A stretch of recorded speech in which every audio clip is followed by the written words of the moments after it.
All right, guys. Welcome to another live with Kicking It with Rusty, our Tuesday night live. You guys definitely looking forward to this one. We have our normal co-hosts, as you guys may know already. I'm going to bring them up in a second here. Today is Jen and the Beard Show. Beard's here with us. We'll explain these gnomes here in a little bit, Jen will. But I want to go through real quick here and try to scroll if my computer will let me scroll. There we go. All right. Oh, there's a lot of you guys in here. Hot Mess, Magnafishing, Bad Influencer, J. Paul. Probably. Sorry. Killing me, Smalls. The Bad Influencer, I want to say welcome as a new member. Can I get in the photo lab? Keep you out. The Bad Idea Lab, welcome. Tim Borton, welcome. J. Paul, welcome. Tin Man, what's going on? Hey, all you guys' prizes from last week are in the mail. Yeah, it took forever. DB, welcome. Nick, Wallace Family Adventures, welcome. Haley Baker, welcome. Yeah. Mary Monarch, welcome. What's up, Mary? Citizens Magna Fisher. Judy Menzel, welcome. There's our guest tonight. You can dig at metal detecting. The juice is in here tonight. You guys definitely looking forward to this. It's pretty sunny out today. Definitely. As you guys can see, we are in a new location. Put up some new lighting here. We're going to be working on a backdrop in the background so you guys don't see all of our basement commodities. What's an commodity? Hot Mess, Magnafishing. I don't know. Mary, Nick, Judy, Bad Influencer, Rob and Larry, Bear Magnetics, welcome. Let's see who we got all in here. I'm sure I'm missing a few people in here. Trying to scroll down to the bottom. Maybe Adventures, welcome. Chris, what's up, man? Ficus and Toast is in here as well. My Muddy Mess, welcome. Joker's Magnets, welcome. Pond Kathy from Pond said, save the date, guys. May 27th, May 28th, 2023, Wisconsin collab to benefit St. Jude by Iron Antler Adventures and Jen and myself, the Rusty Magnets.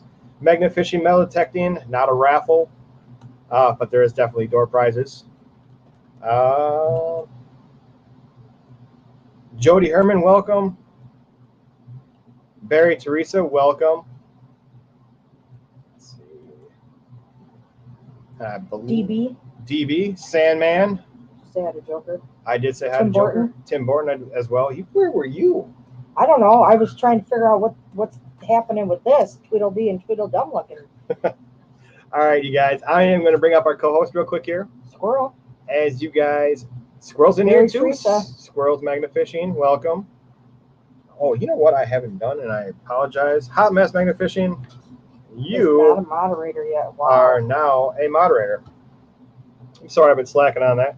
But I am going to bring up our co-host. You know them as Badger Exploration. Welcome, guys. What's up, man? What's up? How's it going? Good. How are you guys? We're good. I'm unfortunately I'm a little sick. I'm feeling a little under the weather here, so. Oh boy. Yeah, but other than that, just getting ready for fall, cleaning up a lot of these finds and treasures we're finding. I mean, that kind of brings us to our co-host tonight, right? Well, yeah, dude. I am definitely our guest tonight. I'm definitely looking forward to it because tonight, you guys, is going to be a little bit different than talking about magnafishing. We're actually going to be 717 detector. 717 detector. Welcome. How's it going, everyone? Pleasure. We're going to be talking a little bit about something different. We're going to be talking. I'm excited about this too because actually we just purchased one, and unfortunately, the one that we purchased went kapoots. So we returned that, and we were talking with our guest, and ended up getting a new one. So that's going to be here on Thursday. So I guess you guys are wondering what we're going to be talking about. Well, what are we going to be talking about tonight, Elijah? We're going to be talking about magnet detecting, metal detecting, magnet detecting. Jeez. Metal detect. I'm sick, guys. Metal detecting. I've been doing a lot of like dump site and research on finding older historical sites, just seeing what you can find by site. Really, we're just going to be diving right into all the incredible stuff that has been doing, I guess. Yeah, canal walking. Yeah, canal walking, urban exploration. A little bit more towards other stuff that we do, you know, beyond just magnet fishing. Jen's yelling at me already because my feet Clay's stink. feet are atrocious right now. Literally, that's all I'm getting is like feet right here. Hey, I was working. I'm sorry. But so bad. Without further ado, man, I am going to bring up our guest. Are you ready? Are you ready? All right, let's get at it. All right. What's up, man? I'm taking notes. Look at me, magnet detecting. I'm on that. I'm gonna find something that works with that. I'm gonna roll with that one. Maybe you just swing your magnet like you would a metal detector over the ground. I got one on a something. stick that when I canal walk next, I'm going to be using to just pick up metal stuff. Yeah. Oh, I guess that would be magnet detecting. I guess. It definitely would. There you go, YouTube. Gave you new genre. What's up, Maybe you fam? just Everybody get, like, in chat. Automatic- Y'all hit the thumbs up for the rustiest magnet dude in all the land. Y'all hook it up with a thumbs up. Share it out if y'all can. Let's get some of the fam in here. Definitely. Heck yeah. So, definitely interested, man. I was like, we've been watching your live, dude. I gotta say, you're one of the most hype people I've ever met, and I've watched your lives, dude. If you have not watched the Juice's live, his channel is Can You Dig It? I'm telling you guys, you have to check it out. I'm gonna actually drop his channel on here real quick, and I'm gonna post it up here. But man, I'm telling you, this guy, when he gets at it, he is absolutely awesome. Like, it is hype. Like, dude, it is. This, you guys right here down below, is the channel for Can You Dig It Metal Detecting. That's Juice's channel. I tell you, I don't know where the comments are. Like, I guess it's down below. It's the nut jobs that show up. That's what they call us. They call us the nut jobs. And when they show up, it's out of control. There's nothing I can do about it. They just take over the stream. So that's what it is. So we're giving away stuff. We're playing. I pay for a music platform, and we're banging out music, and they're putting dancing emojis and other things in chat. Everybody just comes in there and has a good time. You know, that's what's up. What's up, Owen? Owen's in here. I just made you a moderator of the channel as well. Anybody that's in here that's not a moderator, I'm gonna probably get to moderator tonight. But man, I gotta ask. So, how did you get the name of Can You Dig It? Can you dig it? I just made it up. Like, can you dig it? As in, can you dig the videos? Can you dig me? And can you dig up freaking awesome crap out of the ground? You know what I'm saying? So it kind of has two meanings. The name, the Juice, came when I was like 2 years old. I had super juicy lips, and I always licked them. And my sister named me Juicy. It's tattooed on my arm. And it stuck with me. I'll be 43 this November, so it stuck with me till then. Nice, dude. That is awesome. Yeah. That was actually my next question, was how you got the name. But dude, that is awesome. I know we've been talking a little bit, Juice and I have, over the last couple of days. Actually, Elijah too. I've been sharing with the information that you kind of have given me about metal detecting, and we kind of wanted to start out. You know, I guess one of the questions for a lot of people that might be getting into metal detecting would be, what would be a good metal detector to start out with? The one you got. Yeah, a lot of people just getting into it don't want to invest. Like, I bought a magnet, like y'all, you know, and I bought one off of Amazon, which just sucks. I mean, I can't say it. It freaking sucks big time. You know, you can't even pull a nail in with that thing. It'll just drop it. So, and nobody wants to invest a lot just getting into the hobby. Usually they don't want to go out and buy a, $2,000 Deus 2 or something. Right. So they usually go on Amazon or something and choose something cheap. Which it could. I mean, Alicia, Hot Mess Fishing in here, she started off with a cheap metal detector, and then she moved up to a Simplex, the one you just bought. Dude, I'm telling you, I was excited because when I found out, when I was talking with Juice about it, yeah, dude, this Simplex is actually waterproof up to 11 feet, which is going to go into with what Elijah, Anastasia, myself, and then Jen will be following us in the kayak. But what we're going to be getting into next year, which is going to be like snorkeling the river, diving the river and stuff. So I'm looking forward to that. And that's freshwater, right? Yeah. Freshwater. Yeah. So you're not gonna have to deal with like the salt water and stuff. Now, if you're hunting on a beach, you're probably gonna want to go with like an Equinox or something like that, something more higher price, because when you get in the salt water, it's going to affect.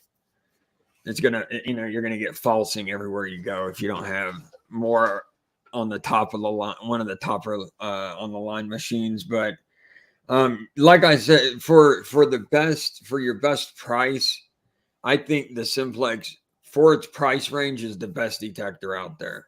And a lot of people will say the same thing. Till you go up in the $8,000 range, then it's something different. I'd have to sell a kid for that. I've sold my kidney for less. So no, I'd have to sell a kid, a child. I have 6 of them. We got 6 of them. We're good. So get rid of them. Well, I'll pay for somebody to take my kids. I'll pay them. They don't have to pay me anything. I tried. No one wants mine. I tried to give them away for free, and they're like, "No, you can have them." Right? Yeah, but what's up, Danny D? Danny D, welcome. That is awesome. I've seen them on your channel as well. Christy Bean. Yeah. Yeah. A lot of good people in here. It might get a little crazy here in a sec. We'll see. I mean, we don't have music going, so they'll be all right. That's fine, because we were on one of your last lives. It was lit. It was pretty wild. We have a good time. It's just a place where people can come. Yeah, he was in there. It was him. It's a breakaway from just reality. Some of the people, a lot of people have other channels, bigger channels. Look, that's not the point. It's just some people don't want to, they want to keep it straight and narrow on their channel, but they can come in to the chat and just cut loose. That's the whole point of when I started kicking it with Rusty, was to be able to come in here. There's no filter in here. Did you ever hear her cuss on here? All the time, you guys. It's like a sailor, but that's what it's all about. Is our time. Elijah, Anastasia, you guys know us. What you guys see in our videos is what you get in real life. Mm-hmm. Yeah, it's pretty unfiltered. Yeah, it's pretty abrasive. It's funny. The whole point. Gene, welcome. Cajun Magnafisher's in here tonight. We're going to say we are going to behave, but Clayton and Jen know how to have a good time too. So definitely. Yeah. Yes, they do. You don't have to be too proper in here, Alicia. You've been in here. Party so hard. Clay's throwing up on the live from a chip. He ran. Yeah. Oh, we've been super inappropriate. We've been Black Dog Adventures, Jericho and Higley. But yeah, man, like I said, I appreciate you talking with us too. Over the last 24 hours, I've been hitting up Juice a little bit and asking him questions, and all of a sudden he's like messages back. I'm like, I'm probably bugging this guy. I'm sure he's like, this crazy mother trucker. I know, right? No, bro. I mean, honestly, from emails, I'm on Facebook and stuff, so I'm not on there really post stuff, but if people want to come off of videos to talk to me privately, that's why I have the Facebook thing. Mm-hmm. And I mean, I talk to the fam, the nut jobs, about personal issues, helping out with things. I mean, so family first in my book, and having a conversation and taking time to speak with somebody about anything, I think is a big deal. So it really was not a problem. There's Kevin Jones. That dude's nuts. No, he's a good. Welcome dude. to our live, man. I heard so it looks like quite a few of you guys coming over here, which is pretty cool to see new people in the chat tonight. Y'all make sure and hit the subscribe button to the homie hour. They will. We this one channel on my last live, they were I think they had one person in chat, and I was looking for somebody to raid at the end, and Luke and Becca, Apps Variety channel, said, hey, these people are live and they have one person in chat. So it went up to 60. They gained like 45 subscribers just in a matter of, so that's what I think. That's cool though. It's about, yeah. I mean, even if they didn't hang, they got a lot of more thumbs up than they ever have, and just made them feel good. Just one person, then you get to enjoy yourself. Yeah, I get you. That's awesome. Yeah, she even got emotional and stuff. I think that's a real good thing to do. Is if that's what it's all about. Yeah, helping other people. Yeah, Yeah, we started doing that. We would pick a different channel, like a channel that needed like help getting subs up, or somebody would tell us, you know, hey, why don't you check out so and so's channel? And most people that were in our chat at the time didn't, you know of the channel or whatever. Yeah. They had like very few subs or whatever, and then we'd have them on and talk, and then everybody in the chat would sub, and we'd have them on the following week. And yeah, that's real cool. Yeah. I mean, it gives them a little lift to keep going, because I mean, I've had so many people reach out to me like, bro, I've been at 400 for 6 months. I'm done with YouTube, you know, and I'm just like, look at what you're doing it for. Are you doing it to get big? Are you doing it to make people smile? You know, what's your goal? To teach people things? And if you've already reached your goal, then it doesn't matter your subscriber count, really. See, that's pretty true. I was like, right now, I don't even like look at that. I just hope that I love the community that we're in. So like, I just hope that my content is like supporting the community, or like engaging more of the community, or just literally getting to share perspectives of how I love finding things, like cleaning them up. I just love, I don't know, that hunt. It like gives me this like, I don't know. Well, you get to share a little bit of your story. Yeah, exactly. That part of your day, finding stuff, you get to throw it out there and have people enjoy it. That's pretty cool. We ended up meeting Elijah last year. It was our first time event. It was called Magnets and Healthy Minds. So what we ended up doing was 100% of the proceeds. So all the, like, from the door prizes and all the scrap that we pulled out of the river was all donated to NAMI, which is the National Alliance for Mental Illness. That was our first event. That's how Elijah and I, met each other. And then we have met everybody. Then everybody, like, we had like 26 or 27 YouTube channels all in one spot last year. And now this year we'll be doing it for St. Jude's. Yeah, I went completely alone. I just started magnet fishing, and I had like a dinky used one I bought off of Craigslist or something, right? And I'm going out there totally alone, seeing all this thing. I pull up, I see nothing but people as far as I can see that I watch on YouTube and on Facebook, and I'm like, oh gosh. And that's crazy. I just got so like, I don't know, I got so nervous, and I got out, and Jen instantly walked right up, or Jen and Clay walked right up, shook my hand. They were super, super nice to me. It was amazing. I don't know. Then I just got to meet everyone in the community. And hey, Mom, I was like, going, sorry. Your mom's in here? Yeah, she's not here now. She's going now. But I was gonna say, I know she was in here because my mom. Thanks for that compliment, bro. I've been really enjoying making these shorts, and I think they're a lot of fun. So if you like them, I'll keep trying to do them. We're gonna be going out with co-workers of hers tomorrow, so we're pretty excited. Definitely, dude. Like I said, this year too, I just posted a Kathy from Pond Scum. Ended up talking about it May 27th and 28th. We picked a location. Iron Antler Adventures and myself and Jenna, we found this nice little spot, and we're going to be releasing the actual location because we just didn't want everybody to be like piranha to it. Yeah. So we're going to be releasing the location here coming up in probably a couple months yet, but we're going to be releasing it. Then we're going to be releasing like a Facebook group about it and stuff like that. So we're definitely looking forward to it. We're going to be doing the benefit to St. Jude's. Oh, that's cool. That's what I respect right there. That's what's up. And the cool thing is there's a park right by it. So if you want to, like, let's say you came out, Juice, and you want to try magnet fishing, obviously you could use one of our magnets. You know, it's going to be open to metal detectors because there's a park right there that has permission and stuff like that. So right. And what state is that? It's in Wisconsin. It's in Wisconsin. Wisconsin. Okay. Yep. Yeah, I have to say, I don't know. A little bit is just I've been up in these woods my whole life, and I've clocked, thousands of miles. Because I literally spent almost full November there since I was 11. Okay. And all I do is walk the woods, and like I also hunt, so I do a lot of grouse hunting and small game hunting, and I'll walk. Yeah. I have come across so many spots, and I use these different apps and stuff, and I'll save it.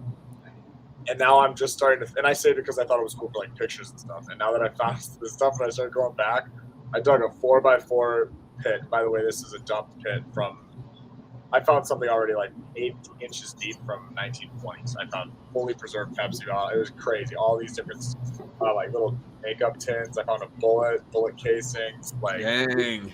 It's because you didn't go to the trash. You were up there. You were literally up there either as at a logging camp, and so these camps just made a dump site in a low dugout part where like a tree root fell out or something like that. Oh, They can get it in the woods, Right. and we're running these trails that no one but really drives on them except the people that have little bits of property or that go hunting on there, and not that many people hunt that far deep in the woods anymore. And if it's that old, bro, the silver's there. You got to get you a detector run. Hit some. I know the bounty hunter's definitely not cutting it. It doesn't even have that. I know. We're excited. It's exciting. The only thing that sucks though is this is that time of year now where you're hunting. It's pretty like access to yeah, you are. on. So it's limited, right? Yeah, because like what's weird is there's the DNR sold just pockets. These little towns were. Yeah. They're like little pop-up cities. They would sell that as like a hunting farming property, right? Right. And that's where people built cabins that still own them. But the whole Nicolet National Forest is like 300 or 3,000 plus acres of national forest, but there's just like pockets of cabins all along these logging trails that are all throughout it that are technically like private. So there's spots that are technically national forest land that are unaccessible because there's all private around them. Right. But I have like access any time other than during hunting season. So that's what's up. So that's I would definitely. I'd hunt the crap out of that, bro. There's some silver there. You have to come. I don't know where are you at? Who, me? Yeah. I'm in Colorado right now. I'm in Colorado, but if you're ever around, you want to next season, we'll have to go up and hit it, man. Wait, where are you at? Yeah, I'm living just outside of Green Bay. Yeah. Green Bay. Okay. Yeah. Elijah and I are about 45 minutes to an hour away from each other right now. 50. It's like 50 minutes if it's like medium traffic. So on a good day. Yeah. On a good day. The cool thing is like with me and Elijah and Anastasia. We've actually brought them in. They've stayed with us and stuff at our house. We've done things and stuff, and it's just like we've got to spend time. Actually, besides like doing the whole YouTube thing all the time like that, we actually built like a friendship, and we've had like fun. We're metal detecting in the backyard. We had a bonfire. Just that's what's up. Making memories, bro. That's what it's all about, right there. And literally, I mean, we had that awesome camping trip where we got to help Chris there with his name, Maybe Adventures. How's it going, dude? Yeah. And I mean, we went. I got to meet a bunch of you guys that day, man. That was awesome. We were magnet fishing, or not a weekend. We were just. I've been hammering through those videos too. I mean, I don't think I've ever met more people that were also trying to get up early, magnet fish all day till dark, looking for treasure, and then spend the night hanging out, talking. Yeah, that's sick. I would like to do something. I mean, I've done some collabs, but I haven't met a whole group of them. Dude, it's definitely a lot of fun. Like with I'm sure it's the same way with you guys in the metal detecting community, but with the magnet fishing community, a lot of people are real close because there's quite a few people in here. Maybe Adventures, Barry, Teresa, the Bad Influencers, Badger Exploration. They're all within we're all within a couple hours of each other. Okay. Chris came down by us. Elijah's came down by us. I'm like literally 5 minutes away from the Bad Influencers. We found some of the crazy stuff around here, even like right by our house. Kathy Ponscom, she's like an hour from us, hour and a half maybe. Yep, Kathy is.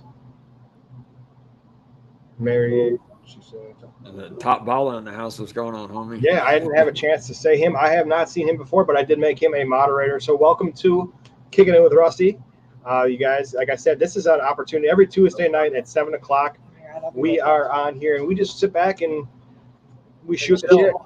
Yeah, just have some fun. That's what I usually eat during this time. Yeah, I'm like such a night owl, so I'm always like forgetting that I have the live right now at this time because I'm like usually out in my barn. I edit all day during the day usually, or like up until the afternoon, and then I like to chill in my barn and like clean up my pines. I know I'm working on restoration videos that I'm trying to launch in the winter. I don't know. It's just so I love it. Editing is something else, man. I'll tell you. It's a grind. I got to do it when I'm most energetic in the morning. Yeah, I'm an everyday poster, so it's freaking. Why? I can't fucking take it no more. I've been trying to just do a short every day. You better tell him. You set him straight. I can't handle it. Sorry. Yeah, I hate it when you over here, My honey. feet, I'll even admit, my feet So are bad. Oh gosh. my feet are so bad. Like Oh. I apologize. You don't apologize. You would have kept them shoes on them dogs. What was that? Like some spray? It's called Funk away. Funk Away. Oh, she was hitting the feet with it. That's what she was Hell doing. yeah. That's freaking hilarious. Oh. Man, I'm not gonna lie, man. I'm sitting here. I'm like, at first, I'm like, oh man, but yeah, it's my feet. I'm so. Yeah, that's why you just love me. killing me. A little Parmesan going on, huh? Something. It's bad. I didn't realize I was working that hard today. Yeah. So in regards to like metal detecting, I guess, what's some tips that you'd say just for when you're not even spot necessarily, but like when you're going with the magnet, how fast? Are there any little like, or not magnet, sorry, metal detector, my bad. Metal detector, forgive me. So I would say they can give you pointers. They can't teach. Everybody's gonna have their own style. I'm a fast swinger. I guess if I go for deep coins, you just have to go slow to actually hear the sound good. But I'm a fast swinger. I would say get out there and hunt as much as you can, and you'll figure out this feels good. Maybe you're a half moon swinger. Maybe you're just short strokes, whatever it is. The main thing is not to swing your coil so that the edge of it, when you're going to the side, it comes up, because then you're creating 8 or 9 inches between you and the ground. And then your metal detector, you just want to keep it on as flat as you can. just a joint, yeah, just like a good pattern. Okay. Yeah, as flat as you can on the ground. And what you want to like 2 inches off the top, or how high off the ground? I scrape the ground. I put it on and just move it as close as I can to the actual dirt. I mean, mine's moving the grass when I swing, because I want to get as deep as possible. And you'll figure out what's comfortable for you. I mean, if you're going to be out there 6 hours, maybe it's a long hunt that day. You want something that's not going to hurt your arms or whatever. Yeah. Just feels comfortable. I dig. What I'm rocking is terrible. It is. Oh man, I was going like 5 hours with it, and I was wore out with that bounty hunter. It will. Yeah, just whatever feels comfortable. And these comments are going so south right now. Yeah. Are they? I'm a short, that's what happens. Sweaty swinger. Ficus and Toad said I'm a short swinger. Oh, that's fine. Yeah. Oh, I'm telling you, this is what I love about live streams, bro. It's like kicking it with the home. Yeah, Kevin, right? The Kevin Jones, he's a Plex for life. The one you just bought. Is it? Yeah, they call it Plex, Simplex for life. Plex. And I have a lot of people, because like I said, I started my channel mainly with the Simplex. And then Nokta gave me the Legend, and Dwayne, Florida Metal Detecting, gave me the Equinox. Those were gifts. I don't have a bunch of money to spend on it, but I was blessed with gifts. And that's awesome. Go out there. The more you hunt, the more you're going to realize. I would say once you're moving out of beginner stages, what you'll start doing automatically is saying, you'll start mentally discriminating. Oh, the last 100 of those targets have been crap, so I'm not going to dig that anymore. I know what it is. Okay, so 18 is crap. I'm just not going to dig that. When you're starting out, they call it beginner's luck. I don't think it's beginner's luck, because when you're starting out, you're digging everything. You don't know what the tones mean. I was just going to ask you, when like, okay, so like Jen and I with just starting out, right? Should we dig everything then? You dig everything, and you'll say, "Oh, that person found a gold ring in a week," and that's beginner's luck. No, it's because they were digging everything. Okay. They weren't mentally not digging everything. I know now. I've done it for a few years on and off just for fun, and it's like a bounty hunter. But I don't even have like numbers. I just have the tone of beef. I know that might work in your benefit. And I literally know like pull tabs. I have get a lot of those by me. I mean, it's Wisconsin. Beer is great, yeah, definitely. There's a ton of beer-related items. If I'm filming, so much. Yeah. If I got the GoPro on my head and I'm doing a live dig, that's when you click the camera on, and you just hunt whatever you find for 25 minutes. You don't cut, you don't do anything. So I do a lot of live digs. So I will skip on a live dig a lot of foil numbers, the low foil numbers, because I want to get something for the live. Yeah. Something. It's hard to find something in 25 minutes. Yeah. On a It's like film. when I scout a bridge and I look in the water, I'm like, I spot a few things. I'm like, all right, this would be a good place to try the live. Right? Yeah. Exactly. Yeah. Yeah. Oh, you do a live? Yeah, I do. Well, I do impromptu lives, and I'm just trying to figure out the day I was doing Sundays, but during when we're magnet fishing, a lot of times in the summertime in our season, it's way past when I would like to do a live. We're still out in this, magnet fishing or trying to film more videos, but yeah, looking around. But right now, I'm chilling out here and kicking it with Rusty. Right. Kicking it with the Rust Man. It's been like, okay, so when Jen and I originally, how the conversation started about wanting to talk with different metal detectors and stuff like that, is we came across Juices on AAP, I think it was, like last week. You guys were going crazy. I'm like, there's like 160 people in this chat, like watching. I'm like, what? But Yeah. I'm like, I want to talk to Juice and actually be able to get some insight on metal detecting, because that's what Jen and I want to go to, as well as magnet fishing, because we found crazy things. For people that haven't known, like, we found guns, we found explosives, we found safes, we've walked canals and found bodies, caltrops. There you go. That's one of those caltrops we were talking about. Oh, that's sick. Yeah, we've been finding. Is that the different one now? Yeah, that's a Starship. That's the Starship one. Yeah, that's what it is. Yeah, we got those upstairs. Shotguns. Yeah, dude, you just found your first one, Yeah. but it's been crazy. Like, and So we want to try. What's like the craziest thing you've gotten? In your opinion? Oh, metal detecting? Yeah. I mean, as far as like just crazy stuff, I found a lot of weed pipes. I'm in Colorado. So Oh, I found a weed pipe still packed. That was full of some herb. fair And enough. I found a piece of a gun. I don't know if it got hit by the mower, but I found pieces of a gun. I think it was like a 22 or something like that. Cool. But, thankfully for me, the nut jobs don't watch my videos for my finds, because they'd be highly disappointed. I think it's more the intros and me talking crap the whole time. Yeah. And, 75% of my videos, I dig nothing good. But I show the reality. Yeah.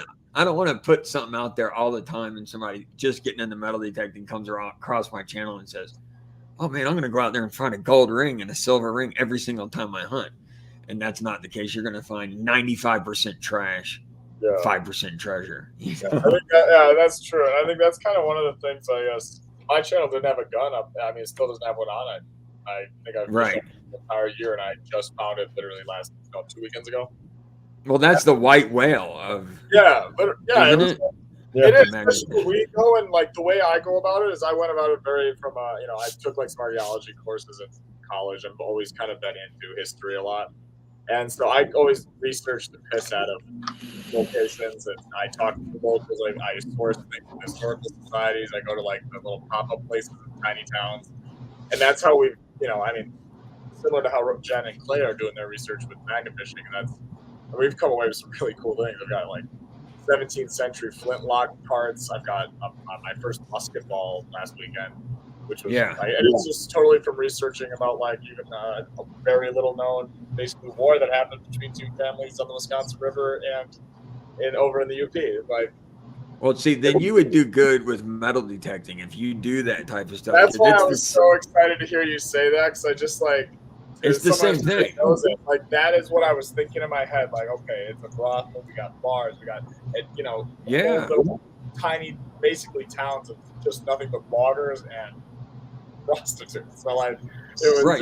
You're not gonna find it if it's not there. So, well, I hunt. Exactly, I hunt trashy parks where there's freaking 75,000 pull tabs and bottle tops. And there might be a ring in there somewhere.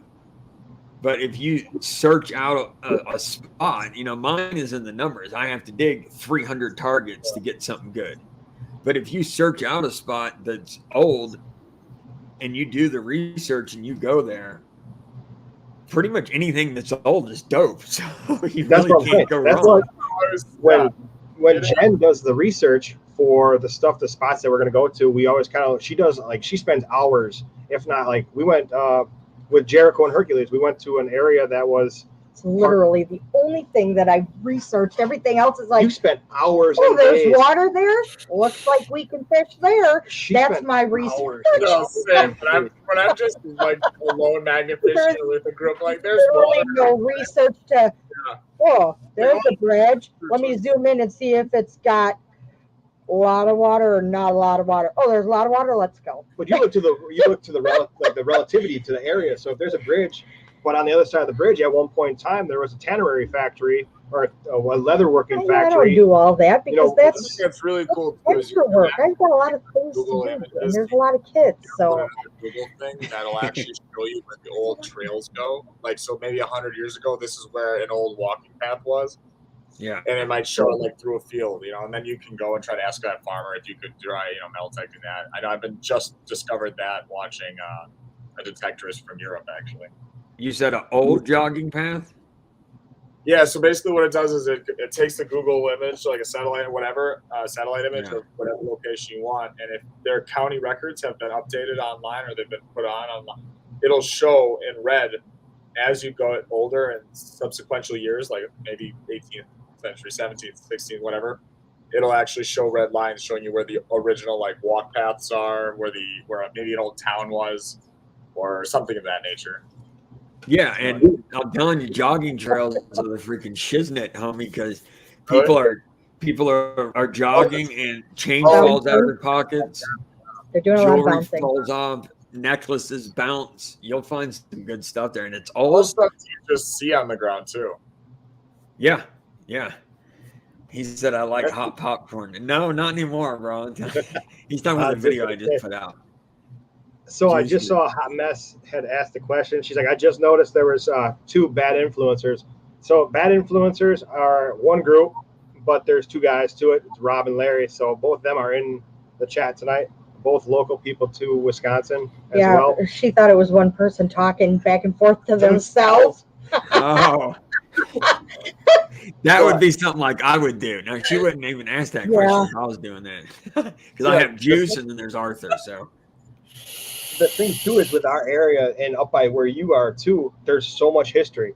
They call like the Fox Valley, it's like the Paper Valley area. And that was spread from where I'm talking about those are the logging camps that turned it into Sawdust City. Yep, that's exactly it. There's so many different names. Like there's Sawdust City. There is like, all of the homes basically south of Green Bay, for the pretty much all homes were insulated with sawdust if they're over 100 years old. Dang. Hey, real quick, Elijah, read that comment. That's from when we went to what's that one spot when we magnet fished over the when we camped. And then when he came here. And then when he came here, dude, that is what I like to see right there. 1,600 pounds. Dude, I'm about to bring mine in this week, and I'll tell you guys what the trailer from that trip. It's the same trip. That is awesome. Yeah, and we had a whole other trailer full. That's insane, Chris. We pulled so much stuff out. Like, there's been days that, like, I'm sure you and Anastasia have been there too. Like, we pulled out almost 1,000 pounds in a day. Yeah. Most we pulled out now. Yeah, with the magnets. Like, 70. Yeah. I pulled out 800. Me and Anastasia with our magnets, just us, pulled out 870 pounds in like old railroad parts up in northern Wisconsin. That's like on a weekend, though. That's like a regular weekend. Yeah, that's a typical weekend. That was like a typical weekend, like me and him fishing like 1, maybe 2 days. That's them by themselves, 1 or 2 days. Yeah, this was not. This was like 6 hours of fishing. This wasn't even a hard. That's what we're pulling out by ourselves as a couple. We get so much stuff. We actually reached out to rappers. Oh, Sherry. Hey, sweet Sherry. I'll keep digging here. Oh, I was about to go down. But I wanted to ask, what are the chances of actually like finding a safe with stuff in it? I found 2 now, but nothing. Oh, yeah. We had found my first safe. We did find a bead necklace in it. Okay. But it was not worth it. It's like a child. Dude. When I was throwing the magnet, I was wanting to catch a safe or ATM or something real dope like that, and just never. I didn't catch one thing. Not one. It's like, oh really? No, I think it was my magnet or something. Our very first video that we posted on our YouTube channel, we found 2 safes in one day. No way. Was there anything in it? A penny. Sweet. It's better. Hey, it's better than nothing though. It is. You got some treasure in the safe. What's up, Al? I work at an elementary school, and my students love the YouTube. They're so interested in magnet fishing. One of my second graders, she went magnet fishing with her family. Yeah. And that day, they found a safe with $2,000 of cash in it. No way. Like that day, and she comes like. I heard this story. I'm still waiting to see the proof She comes because up to me I and heard she's this like, story and "Mr. it makes me Mustache, crazy. Guess what we found?" And I was like, "What?" if they're magnet, they live in here, right? I live in a tiny little hometown, like small town just outside of Green Bay. Yeah. If they are fishing anywhere around here, I've hit every bridge within like 20 square miles of radius. I can't even. Oh, that's insane. I know that spot. Yeah. One of them looks like it's been cut into, huh?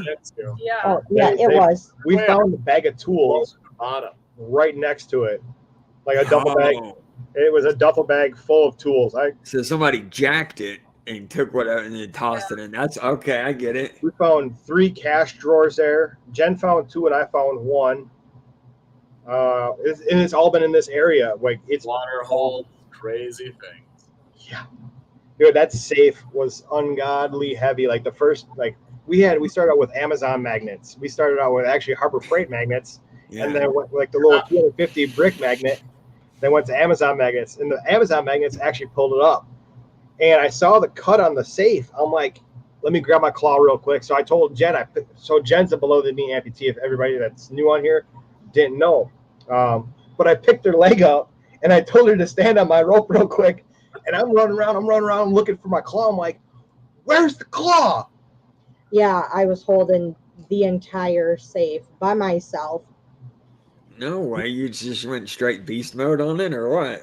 Yeah, I felt like everything that was inside my body was literally going to be on the dock within a matter of seconds while he's back here flailing around looking for the claw. Yeah, my body, when you've got like all your strength and your body starts to like convulse, that's what I was doing. I was like, about the crap out your insides. I get it. Yeah. I get it. That's what was happening. And then literally 5 minutes later, I'm hooked on another one. My arms already felt like jello. I was like, there's no way. There's no way I'm pulling there was this off. 2 in the same. There were 2 in one day. 2 back to back. I was like, I can't. I could barely even throw this magnet at this point. And I literally just landed on another one.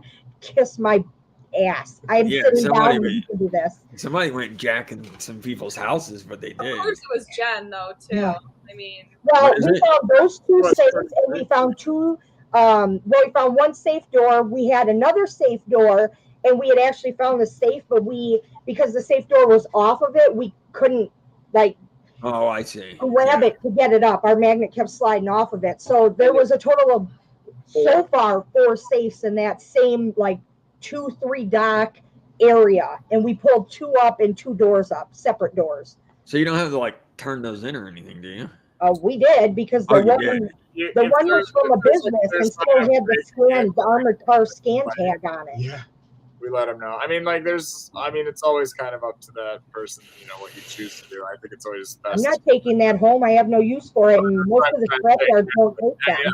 It doesn't look good for you to bring into a scrapyard. It doesn't look good. Oh yeah, they think that you stole it. So there is no good solution for you, and you don't want someone's personal safe that's broken into on your property. So I got 9 safes in my trunk. Can you help me get them out? Yeah, right.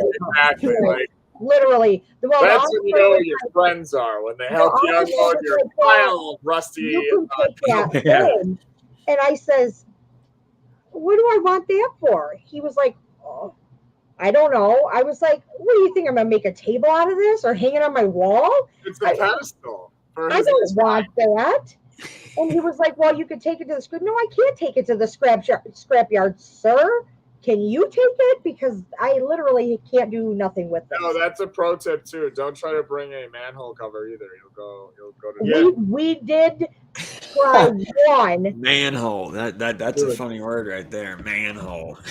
We did try one, but we ended up having to take it back and leaving it for the city workers, and they're like, we don't want that, and we're like, well, it's yours now because we don't want it either.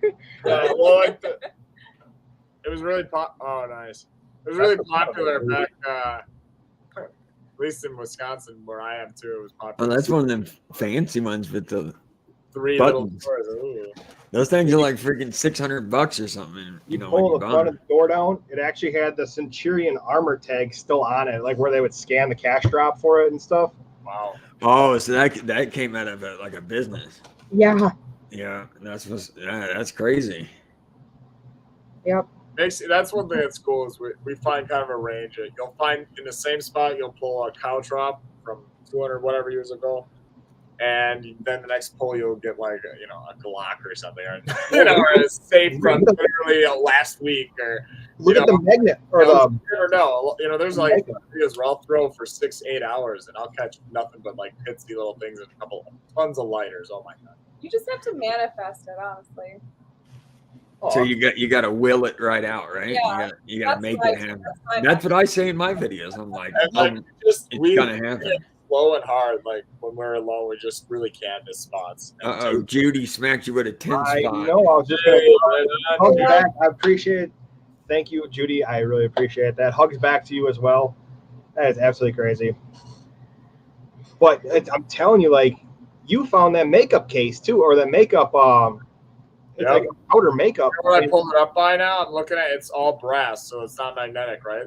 The sheeting behind the glass G-cell mirror that was cracked, there's a small tin sheeting there, and the screws in the brass, which is weird, right? It's brass, but the screws were just coated brass, where the actual screw itself was like looks metal. It's rusty, it's steely, but it's crazy. If you guys, Let me Frank some toast got up here. we're gonna have someone hit a safe full of stuff and are selling clues to. Now that's cool. Did you ever hear about this juice yet? Supposedly there were GRs in 1 No, I didn't hear about that. I didn't hear about that either until he just said it now. That's pretty cool. That would be that's a good video investment. that would be a lot of fun right there. By the way, too, Kathy from Ponscombe, she found. Did you see what she found recently? That traveling travel. Oh dang it, Kathy, help me out here. Oh, traveling teller. Oh, the bank teller bag. Yeah, it's a little pocket thing. She sent it to me. Then she cleaned it up, but it's called a wealthometer. Wealthometer. Dude, the thing was absolutely awesome. Like she sent me. Yeah. I have a picture of it that she sent me. It is absolutely like when she sent it to me, I was more excited, I think, for her than I don't even know. Well, there is some things going on in the metal detector. Like there's one dude that plants some things in the beach for other metal detector dudes to go find, and it's got that's sick. What is that? That's that traveling meter, the wealthometer. So when she brought it in, it looked like that. Wow. Okay. And then she cleaned it up a little bit, so it's got all the change and like stuff like to do the deposit. So this is what it looks like. Yeah. But that was really cool. Like that's awesome. That's really cool. Right I never seen nothing like that. That even goes to show like how far something like cleaning something can be. Yeah, and dude, if you got rivers by you, man, I'm telling you, if your town is, it's probably got mining history, miners. I would look for that. I'd look for several. I know of 4 plane crashes just outside of Boulder. Okay. And I know of another one that's near like what is it, Denver. Okay. Yeah. But I'm sure, and then I know there's tons in that state that you could go that they just leave the planes out there. You can hike to them. There's certain coordinates you can get off of like Reddit and stuff. Yeah. But also I know there's just tons of history with like the mining communities, all the different those guide services to take immigrants across and over the Rockies. Pacific Northwest. Imagine that there was times that it get to a point, and specifically it was usually around or right in Colorado, that they would just have to, all their stuff they was too much. They just dumped in a field and left it there. So, I mean, there's a lot of I look right through you guys. Yeah. No, and I'm with you. And when I was metal detecting with a guy named Get the Beep Out, we would go to some of them spots, but all I ride is like a motorbike, so I guess yeah. And I don't have a license because I was suspended and revoked and all that. So my where I can go is limited, but I will get to some of them spots. I will eventually. I saw your video of your crash, man. I was like, oh no, Oh, dude, that was bad. and then yesterday I went and rode like supercross bikes. So falling on the small bike and then going to get on some supercross bikes, probably not the smartest thing, but I did it and I came out alive. So that's cool. Heck yeah, that's wow. Hot Mess said, "I'll take you to some in Colorado." Yeah, that's my girlfriend, so she'll probably come visit me again and drive me around. Oh, nice. Yeah, she probably will. Someone had priced out each of the slots, so it has a mysterious backstory. Kathy was talking about that pocket teller. Someone had pried open each of the slots, so it has a mysterious backstory to it. Oh, that's sick. Yeah, dude, so if a lot of people are new on here that haven't known a lot about our channel, there's been 44 guns retrieved, and 4 of them actually have helped solve. One of them a double homicide, and the other ones were stolen. And it was like the missing piece, right? Yeah, the one that actually she found was linked. It was stolen out of Milwaukee, and then ditched where we found it, and then was used in actually a double homicide. What's up, Anita? Hey, Anita's in here. Yeah, there she is. I know she said she was going to try to sneak in because she's at work tonight. She'll probably be going live eating some salad later. She likes to get on the live stream and eat. Oh, I know. Always making me hungry when she's sitting there eating on the live stream. Well, usually I'm eating too on the live. The kids usually bring down food like around this time here pretty soon. But yeah, man, like I said, dude, I'm looking forward to it because there's so much history. Like even in our backyard, just metal detecting. Anastasia and Jen were walking around our backyard and found this. Piece. There's another piece we found separately, but they go together. Yeah, they were like they were together, but they weren't. I don't know how it goes. It goes like this. Digologist, what's up, brother? Cool stuff that night. That was all with the bounty hunter. That was in just your little backyard. It used to be an old farm. Like this. Yeah, you should have seen all of us with That's our cool. flashlights, looking down really on the cool. ground for anything. But That's cool. Too. Nice. It's got like I don't know, like it goes on like a corner. Okay. Yeah, that's definitely forget what I call it, like dazzly. Yeah. Yeah, well, and it's got like a hole here. What's that shirt I'm wearing? It's the Saints, baby. You got a problem with that? So, that's sick. What? I think it went like on a trunk or something. Yeah, that's why I was like a trunk or something, maybe like a chest, little like chest or a little something. chest or something. Maybe had some note in it. Are Bike's you a good. Saints Bike fan, good. then? I think you're a New Orleans Saints fan. Yeah, that's my hometown. Is New Orleans. Oh, is it? Nice. Yeah. I hate to say it, but I'm a Green Bay Packers fan, and this weird one over here, she's a Chicago Bears fan. Chicago Bears. That's different. No, it's not. Okay, I came to up here from Illinois, so. No, Swamp we Rat's sucked in here. Chris V. We sucked it here. Hello. We lost Breeze, and I think everything just went away. Yeah, this year the Packers ain't doing anything. So Yeah. I ain't even worried about it. I haven't even watched one game yet this year because I've seen the way they were playing. I'm like, nope, not this year. You live I got in Mississippi. That's what's up. with like metal detecting and stuff like that. There's so much other stuff to do with it because you can walk through look at the spots where we were when we were snorkeling. Right. We were in the kayaks. You guys were snorkeling. That's not. The only issue with that spot though is there's so many years of literally just factories bring their shit out the window. Like I remember my grandfather or stories that my dad told me about my grandpa, where like at the mill they would drink. Literally, you were allowed to drink beers and stuff. They would just chuck them out the windows into the Fox River, into the Wisconsin, just into these rivers. And that was just one section. You imagine like what they behind a machine shop I found an 1800s from the 1800s a wagon wheel. We found a Hudson bumper from a Hudson Hornet, 1940s in like restorable, beautiful condition. pulled that shit out the mud. Sorry, excuse my language. But You already know how it is, man. You're good. yeah, and, but also like we just caught. I mean, you caught that massive train wrench. I mean, and it's all behind these factories, these machine shops, all these places that, of course, we can't really metal detect any of these spots because there's probably. I mean, if we could, I guess, to an extent that we'd be able to tell like brass, copper, things of more value. There's so many nails, slag, all this stuff. And that's, I feel like, where the issue is. There's so much just iron in our soil. Right.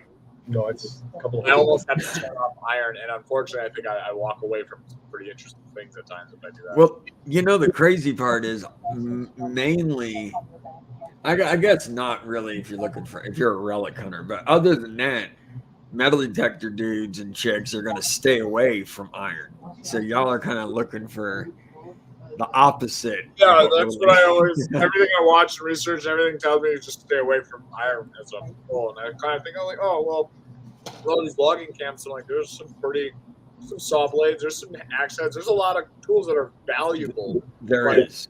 Like I've been surprised what a lot of my finds are that I think I find all the time that aren't worth like a lot that people are willing to pay a decent amount for. Oh yeah. It's wild. Like railroad spikes, man. I have a listed on Facebook. I probably 2-3 people a week. I make $80 to $100 on just railroad nails. Oh, they buy them, huh? Oh yeah, wow. That's A lot of right. people. And well, any condition, rusty, bent up, destroyed, whatever. I say $1 a piece. A Okay. lot of people will actually take like the railroad spikes and make knives out of them. Oh yeah. Hey, shout out! Is that iron? Antler? Oh, Yeah, this that's is from Iron Antler, and that's just a railroad spike that people buy railroad spikes or find railroad spikes magnafishing. Oh, And dude, they that's do. one thing that's really cool. Is I used to do a little bit more blacksmithing, but I'm trying to get back into it again. And Iron Antler's been giving me a ton of tips on setting up my forge, and that's one of the things too. We catch as a magnafisher like so much bulk iron, beautiful workable iron that is like I have some things I've used just on my barn. So I could see something like that. Yeah, I could see that because I would buy that freaking knife that he just had. I'm a Right? knife That's dude, pretty man. impressive. He's It's really sick. Yeah, I would buy that.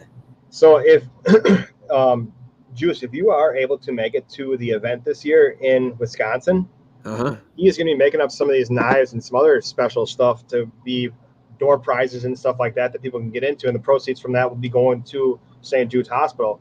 And he brought some up last year, and he was we were doing door prizes and stuff. But man, That's awesome. he made these little. I don't know if I do so. Nail knives. He made nail knives too.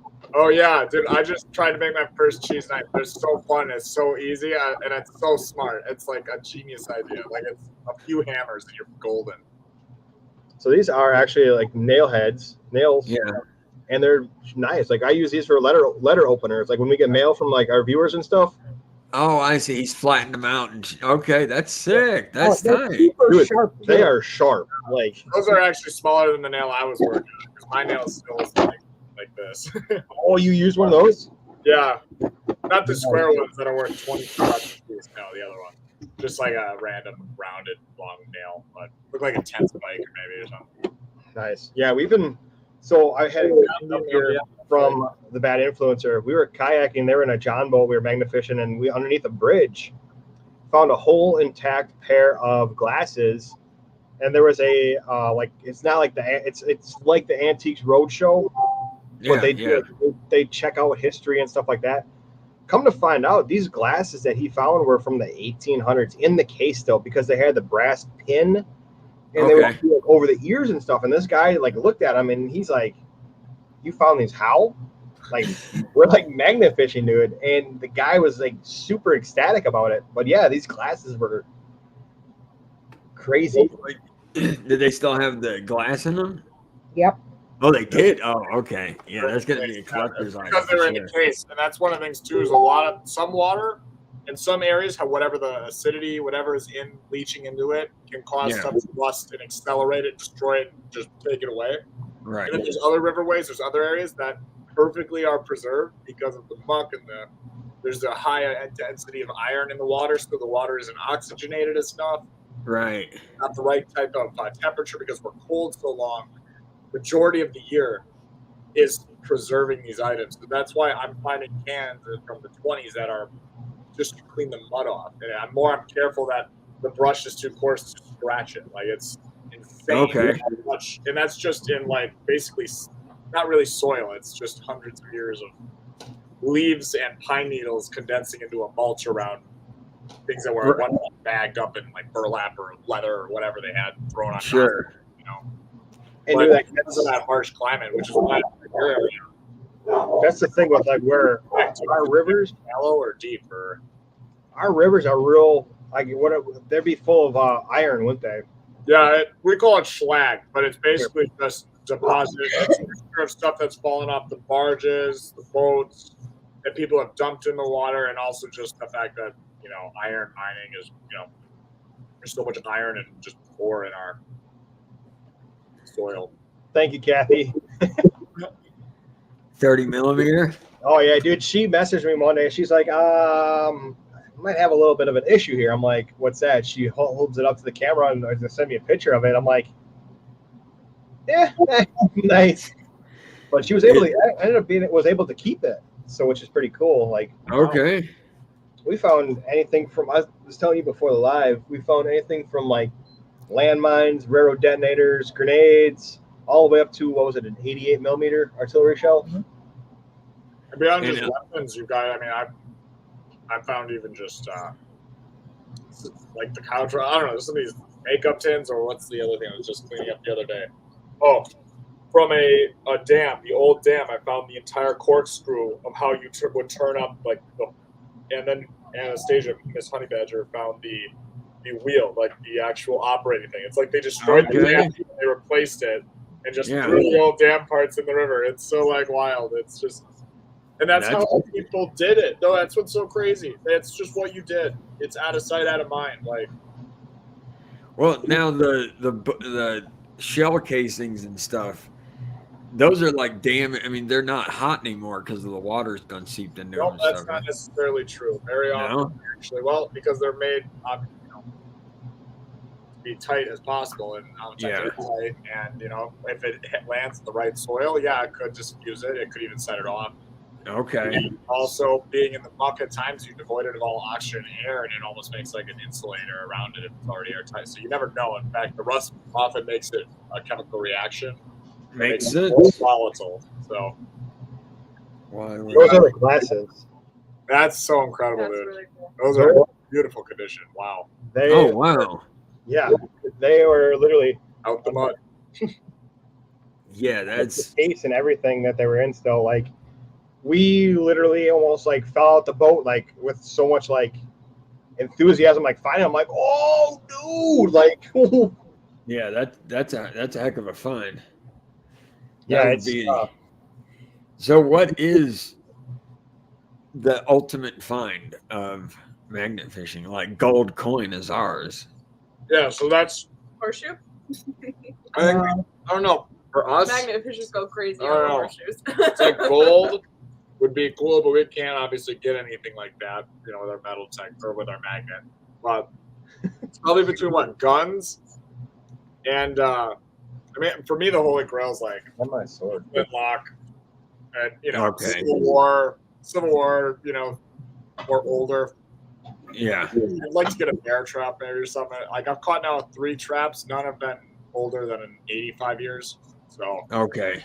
So we were golf club. Yeah. Let's see, what's his Bryce from Outdoor Weekly, Outdoor Weekly. He came up, and I ended up finding this guy. So there's the back of it, but it is an actual sword. I suppose a sword's probably the Holy Grail. That's a good Dang. Yep. That is really dope. Yeah. Have you got it like estimated on time? Is like King Arthur days? There's no stamp on it. So there's no like maker's mark or nothing on the sword.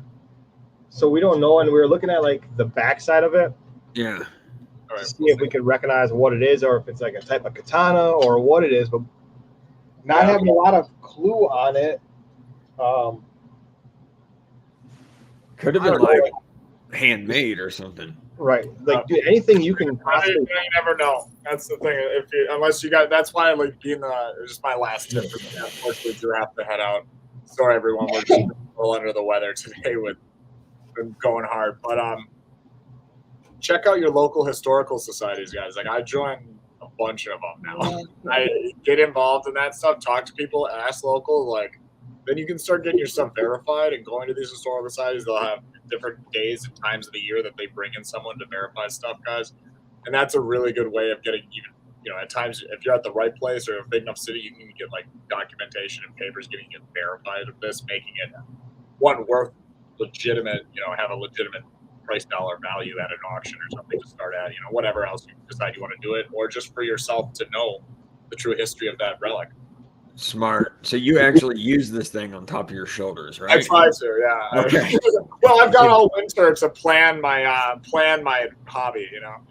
No, it's that's a really good tip, bro. That's smart right there. Smart thinking. Well, man, I appreciate it so much. I dropped that subscribe button. I'm gonna be checking and watching your videos a bunch. Thank you guys again for joining us. Sorry, I have to head out. Clay and Jen, thank you for having us on again. Always Guys, good. it's a pleasure. Show them some love. Get them likes up, man. Make sure if you're not subscribed, subscribe to them. That being said, guys, Badger Exploration, you find things. Much Later, love. man. God bless y'all. That's a him. Holy cow! Look at Elijah from back in the day.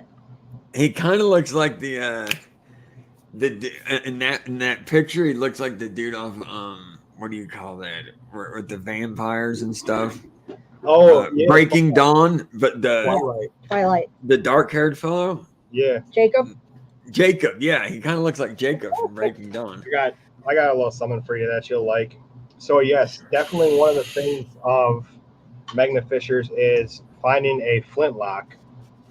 And here is actually. Oh snap! Yeah. That's the whole. So it's in actually two pieces, and we found. So the funny part is, I found part of it, then Jen found the other piece. She found the hammer. Okay. I found this, and we were looking. Is that like a double barrel? It's actually, so what it is a close quarters flintlock. So it'd be for like ships. It'd be close quarters. I mean, like the barrel part. Is that the barrel? Yeah, this would be the barrel, but it's half of it's gone. Oh, I see. Okay. But yeah, that is actually one of probably our most unique finds, because it dates back to like it was a boarding basically like a boarding self-defense gun.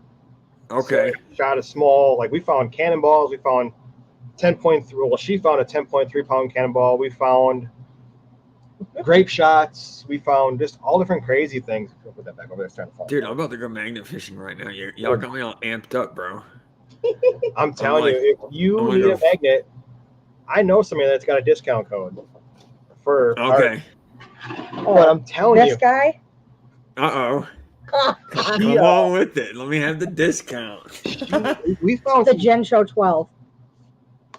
The Gen Show 12? Yeah. Over at Is that- KratosMagnetics.com. Use the link. Use that, right? Gen Yeah. Show 12. Y'all hear that, chat? Go over to Kratos Magnet, enter in Gen Show 12. right? 12. The Gen Show 12. The Gen Show 12. And you'll get a discount on a magnet. Hook her up. So I pulled this guy out. This is like 1800s stagecoach step. Oh, I see what it is now. Yeah. So it goes there. You step on it to get into one of those. Oh, snap. That's crazy. And it's still like sprung open, like and back and forth. It was still working. Come on now. Don't do this to me. Oh, sorry. Way to Now, go. how does that fall off of that thing is what I want to know. We have I don't know. no clue. Like Well, it was in the same spot that Elijah got his wagon his wheel. wagon wheel, the wheel for it. We found a whole wagon wheel and assembly. Then Chris from Maybe Adventures found the bumper from a Hudson Hornet. So maybe it like fell into the creek and got broke apart. Yeah, that makes sense. I can see how that would happen. So a lot of the people that are from your channel or coming over from your guys' community, Yeah. Jen and I, if you don't know a whole lot about us, is what we take pride in. You know, yeah, guns cool. The history of a gun or whatever is cool. We take pride in actually cleaning out the river and the stuff that we find. Like, dude, we found street signs, we found swords, we found old tools. I did find a full on a pole handicap parking sign. Oh, that's sick. I was so excited because I was gonna put it in my driveway, and then I let somebody else scrap for me, and they threw it away. So I was really. I know that's like the highlight of my life right there. That's like Grandma Kelly. She's just all about cleaning up the waterways, you know. What'd you find behind the nunnery? So you know what a nunnery is, right? A nunnery? Yeah, like where the nuns go to school and study and stuff. Okay, yeah. So this one, I found a male appendage that vibrates. No. Yeah. Well, it does make kind of sense that you Well, I found got it there. excited. I was like, "Oh, it's a flash!" Never mind. Not a flashlight. This thing was wired to a 9-volt battery. So it was a. It had a speed, like it had like a wire and like a speed controller on it with a 9-volt battery, and there was so much electrical tape on it. It looked like they used it to the death. To the death. To the death. That's exactly, and they had some power behind it too. They had I'm surprised they didn't have a 2-stroke motor hooked up to that thing. It looked like they were working on hooking that baby up to one, because literally the other side of the electrical tape, like the foam stuffing was like coming out of it, like it was coming up out of it. I was like, oh. It might have went all the way around that place. It might have been on 24 hours a day. You know? It was passed around. They gave it a beating. By the way, I want to say hi to Nigel. Nigel is one of our friends actually from the UK. We actually have quite a few people in here from the UK. The Northern's Magnet Fishing.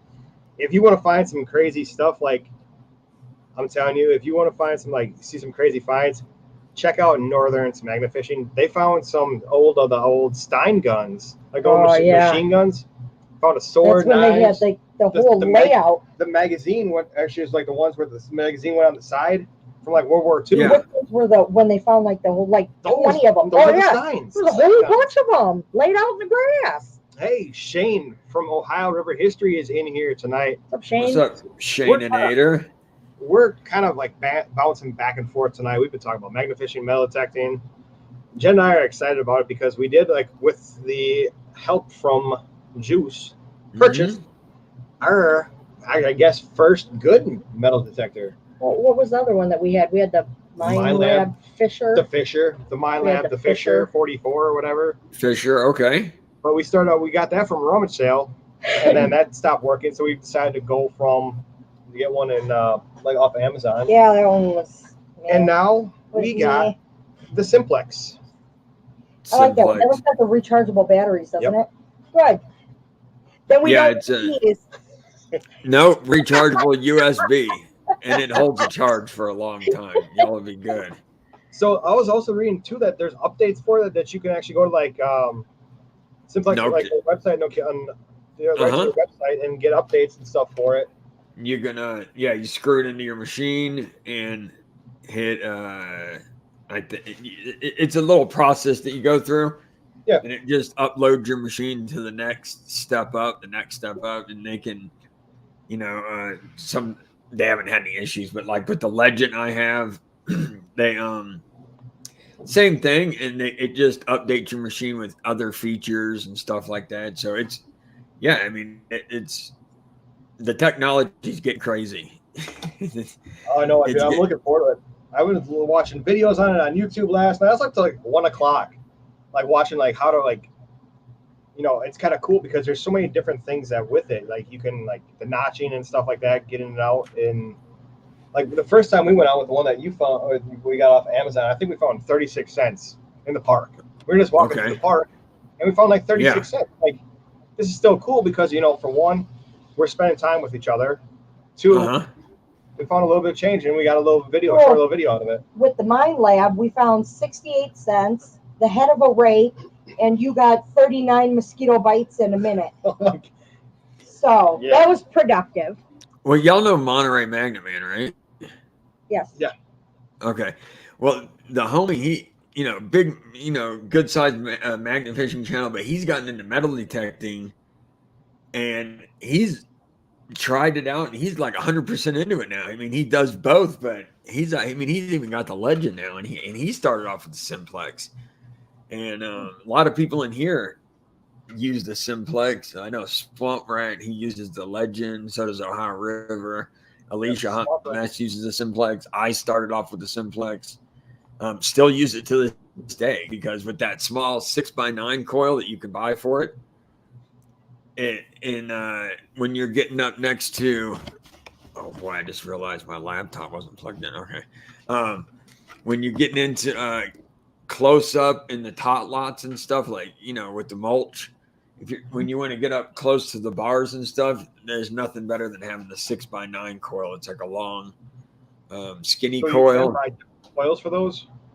Yeah, like if you would have got the bundle pack, then it would have came with Bluetooth earphones and the 6x9 coil. But you can go on Nokta and a couple of other websites and order the 6x9 coil for the simplex. I don't know. I think it's like $80 or something like that. But that's all I use on the simplex now because I'm not going deep. And I hunt, the parks that I hunt are just trash. I mean, there's a target every 6 inches. So it sounds like a machine gun. So I just put the small coil in and I can kind of get between the trash a little bit and point out the target that I want to find. But if you're going to go for, you know, deeper coins, deeper relics, stuff like that, you're going to want the big coil because obviously it goes deeper. It's a bigger coil. So I guess this would be more of like a question, like a beginner's question, like, and obviously with Jen and I starting out. Now, let's say we're going over an area that's real big with like glass bottles, like bottle dumps. Will the metal detectors pick that up? The glass? Yeah. They won't hit on the glass. Now, if there's a bottle top on the glass, it'll hit on that. I did have somebody anything that's junk, basically it'll hit on. I mean, the simplex will kind of, once you start learning the sounds, it'll tell you if it's a nail. You'll be able to hear that. If you get a target and it sounds kind of funny and then you spin on it, you know, counterclockwise, clockwise, whatever.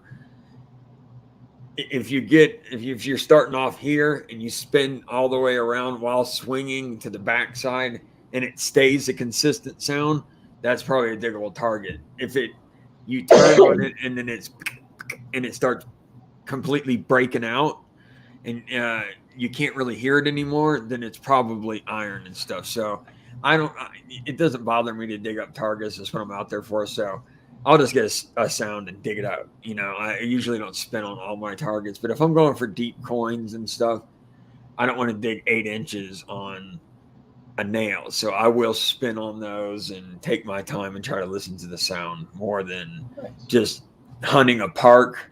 I'm just going to get a tone. And I go to a park and I try to get as many targets out of the ground because I know there's 30,000 pieces of foil and pull tabs. So the chances are if I pull out 200 targets in that hunt, one of them might be something decent. You know, I don't have the time to like study the numbers and stuff like that too much. I'm trying to just kind of speed hunt. Let's see. Sniper for it. Something. But no, I just wasn't sure that if metal detectors would detect like an anomaly in the ground or not, but that answered my question. Yeah, it has to be, you know, aluminum or foil or copper, metal, anything like that will be a conductive target. That's why it's called a metal detector, not an object detector. Yeah, you know, hey, you could build the first object detector. That sounds like I might write that down. Right. Object. But that would be like 3D into the ground. I think they have those. Yeah. I think they have those. GPR, ground penetrating radar. Yeah. They're only like 30 grand or something like that. That's 50 grand. Yeah. Pocket change.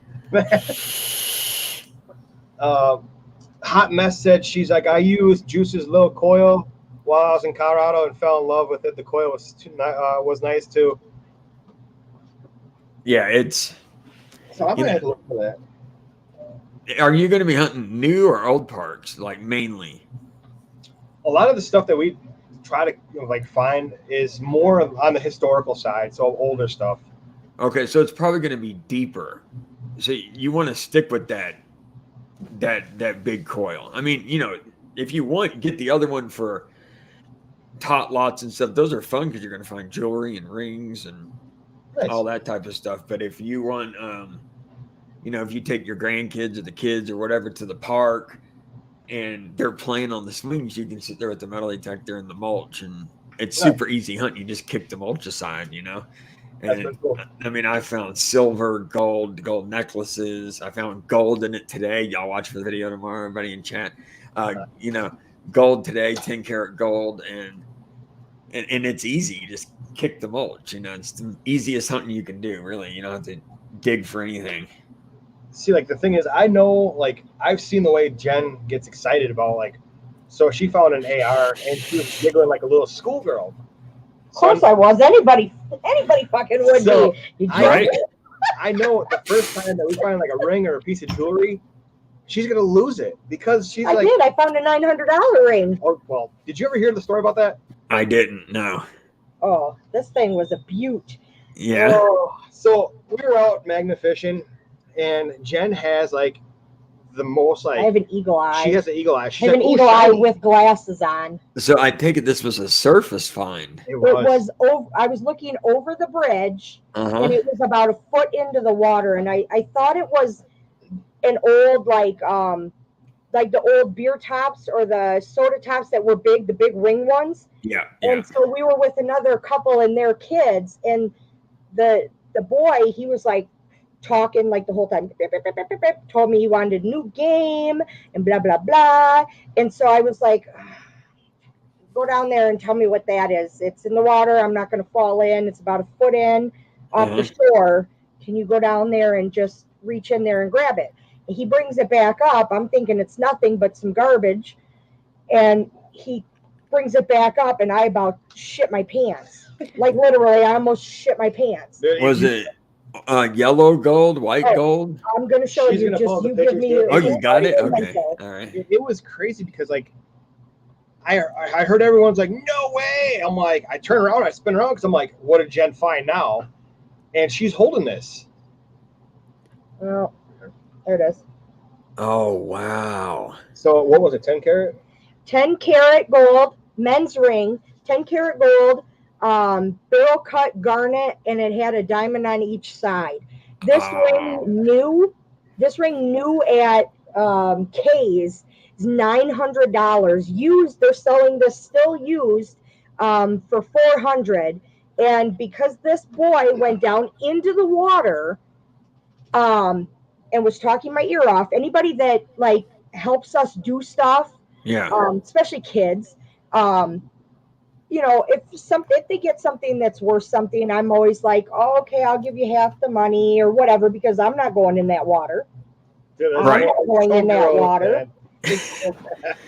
I mean, he didn't have to get in the water, but if I would have bent over to reach in that, I would have been face first in that water, and I'm not doing that. Makes sense, yeah. So, and it was on a Saturday. The jewelry scrapper store wasn't open until Tuesday, so I took it in and got a big $128, and I gave him 60 of it because that's half or close to half, and he got his new game, which was $60. Oh, sweet. I mean, I could have gotten a lot more if I wanted to wait months to try to sell it. Yeah. But he wanted the game, and he's the one that went in and got it. So it is what it is, and well, what it is. I can't believe you spotted it from way up there. You got an eagle eye on you. We're probably about 20 feet up, 20, 30 feet up on the bridge. And you thought it was a ring pull, right? Like off one of the. Yeah. Yeah, I don't know what they were doing. They were dicking around doing something, and I was just kind of standing there like I was tired. So I was just standing there looking over the edge, and if the sun hits a certain way, you can kind of see in the shallower water down to the bottom, and that's what I was doing. And I seen it, and I was like, Clay's like, I was just over there and didn't say nothing. Well, that's so sad for you, I guess. That's like me. I can't see my fingers in front of my face. I'm blind as a bat. If it wasn't for my pinpointer telling me where it was, I would never find it. That's the thing too. Like Jen will be like, did you see that? Like see what. She's like, you walked right past it. We're all in the woods walking the little bit that we do. Like we went last year when we walked the canal. She's like, did you see that on the shore? No. She's like, go back and look. She pulls up. Where is it? Where'd it go? The bucket. Oh, it went outside. It was a big, huge old bucket. Yeah, it was in like perfect. It still is in perfect condition. Old. Really? I don't even know what kind of metal the buckets are in. And then like the old license plate that was just like because we. Oh, here's the license plate. Yeah, Jen's like, did you see that? I'm like, no, it's buried in the ground. How am I supposed to see this when it's buried up to here in mud? She saw it though. Yeah, she sees it. I'm like, come on, man. I found X-ray eyes. Shotgun shells. Well, that's how I found those them bottles and then that little jar too. He walked right past them and they were just sitting there. I found those buttons. I was just sitting on a little stool smoking a cigarette waiting for them. Right. And I just looked down and there was just a little tiny piece of it sticking out of the ground. And I found a clay marble, a clay marble and a regular marble. Those are tiny. Those are old. And then I found that plate that I pieced back together the best I could, which had a stamp on it, which was from 1858. Yep. And our first two ringer bullet. Okay. That was a surface find. Like she spotted it. I'm like, and y'all gotta be in some really old spots just to find that on the surface, brother. I'm jealous. That's where they tore that park out. They were just pulled that grass back. It's like, he's looking, but he looks so fast. And this is how he magnet fishes too. He throws and he pulls, and he throws and he pulls, and he walks, and he's just looking. And I'm like this. So by the time we're done, I'm like, I can't move my neck. And so I take my time. I'll throw the same spot for hours and steady pull stuff in. He's like, why is this there? And I ain't getting nothing. Well, take your time. You're not taking your time. Or he'll be like, why are you steady looking at the ground? Because I'm finding the stuff that you are not finding. I'm sorry, I don't know what to tell you. She found the pieces of this little plate. Oh, I got it over here. This park that I was telling you about, that they removed. So it's a park that was a Civil War encampment. Okay. They took like earth movers and they removed probably about 10 inches of dirt. So there's piles and piles of dirt. Found little old glass bottles intact. She found this plate and was able to piece it together. Well, the best I could because I couldn't find all the pieces. And actually got the mark. There's a marking on the back side of it that if you enter like the symbols in, it tells the month, day, and the year. I don't think. Oh wow. But there's like a mark here. I don't know if I still have the pictures on mine. Okay. But it was May 31st, 18 something. I'll find the markings to show how they identified it. Yeah, that's definitely got to hit that with a metal detector. We're gonna go back because I went by there a couple days ago and there's more dirt removed there. Well, and he thought I was like, why are you pulling this out of the ground, or what are you doing? What are you doing? We're leaving. I'm digging this plate out. Can you grab a shovel and see if the rest of it is here, or if it's in this massive mound right here? And I'm just pulling out little pieces and trying to stick them in what little pockets I have. And he's like, you're going to put that back together? Yeah, I'm going to try. And so sure enough, I seen the little mark on it, and I got my magnifying glass, and you can't really read what it says up above because it's broken off like right on the letters, but the mark is completely there, the center mark. And I looked up for, I think 2 days, I was looking up the different marks, and I found one that's like super descriptive on how you can tell when it was made, and like day, year, what order, whatever it was made in. And I have too many damn pictures. Oh, I'll pull it up because But it's crazy because she literally found the exact month, day, and year that plate was made. Yeah, it's just she does so much like time and research. Like we had the opportunity to, we got permission to metal detect on one of Al Capone's hideouts. No way. With Jericho and Hercules. Wow. And we found something with it. We haven't had an opportunity to go back and dig, but there's pretty good reasoning to believe we're actually going to go back there with the metal detectors again. But there's pretty good reasoning to believe that there's silver buried on that property, Dude. like a lot. So there's the mark, Okay. and then there's the That's how you read the mark. So each individual piece of that pyramid, like the center, the top, the sides, are all ways to identify the month, day, and the year. And the one that Jen actually found was May 31st. What was it? 1858, I believe. 1858. And it was like series 4, like order number 4 out of the bunch or whatever. That's a large cent and seeded coin days and stuff like that. Yeah, you could find some awesome stuff there. I am definitely looking forward to, like I said, man, Thursday we're going to be getting our metal detector, so I'm definitely going to be playing around with it on on our yard and stuff like that. Yep. My parents, I'm going to be going to my parents' house on Sunday with her to help my parents with some things, but their house was built in the early 1800s. So we're actually going to go. I've told them, I'm like, well, I haven't told them yet. So if you're watching this, you guys, I'm going to be metal detecting your backyard. Surprise! Surprise! Bringing a shovel. Your mom's gonna have a heart attack. I know, but I definitely, it's by old railroad tracks too, so it's kind of nice that there's a lot of stuff. Like even when we dug up the backyard for my mom's garden when we were rototilling it, even like rototiller like depth, we were finding glass bottles and old stuff like that. Oh man, you're in for it.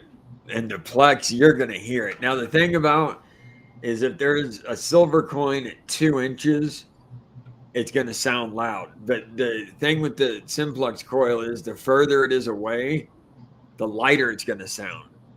So it's going to have, and the numbers aren't, and people that they think, if they look at these test videos and these air tests, it says, okay, a silver dime, 82 or 89 or something like that. It's totally different in the ground. Usually you go over a silver dime 6 inches down, 5 inches down, and the numbers are going to bounce, even though it's a silver dime. They're going to be high, but they're still going to bounce. It's not going to be one steady, perfect number. And because it could be like this or like this or like and if it's on its edge, it's going to bounce all around. But you're going to be listening for more of a faint sound. So I don't really, the air test when somebody waves something from the coil, that gives you a general idea, but it's not going to sound like that in the ground. And the numbers are going to bounce more. So you're going to, cool. If you're going for deep stuff, deep coins, just keep your flat on the ground. Listen for, depending on how deep it is, but if you hear a high tone, when you get it, you'll know the difference between a high tone and a high number. Even if the number bounces, drop down there, dig it. You'll get used to it's harder to hunt for old deep coins than it is for stuff right on top because it just sounds fainter. But like the Equinox, you go over something deep, like a weedy or a silver dime, it's going to sound just as loud as something 3 inches. So the sound goes to the actual depth of what the object is with the simplex? Yes. So I can tell when I'm swinging it, if it's right on top, it'll give you it'll double beep. That means it's kind of telling you it's right on. It's super crisp. It's right on top. But when you hear it, it's almost a different sound, and you'll hear the high tone in there, but it'll sound further away, basically. It's not going to bang out at you like if it was 2 inches into the ground. So just keep an ear out for that, a high tone that's deep. That's awesome, man. I'm excited about that. Like, I know I told her, like, I'm going to come home from work and I'm going to put it together and go have some fun. But it gets so dark now. Like, man, I'm telling you, it sucks because, like, I'm fine. I might have it put together and holes all over the yard before you get home. Well, it's got a nice backlight, so you can see your display numbers. It's got a flashlight on the back of it. Not the best, but if you're in complete black situation, it's something to turn on. It even has vibrate. That way, if you're under the water, it'll vibrate instead of just beep. So it'll vibrate the machine when you go over something. That's pretty cool. So do you think it'd be worth getting headphones though for it? If you're going to be around people that you don't want to annoy in the park or something, it doesn't have the most pleasant sounds. So if there's people like chilling in the park reading books and stuff, you're gonna you're gonna hit the pinpoint, and you know it can get on people's nerves. But if it's gonna be like permissions and nobody cares, but you will hear the sounds better with earphones on for sure. You'll be able to tell the sounds a lot better with the earphones on. The loudspeaker doesn't give it too much justice, but when you're creating film, people want to hear the sound. So I hunt a lot without any earphones so that the people watching the video can hear sounds. They like to hear it. So I don't know about that. Yeah. Dying duck pinpointer.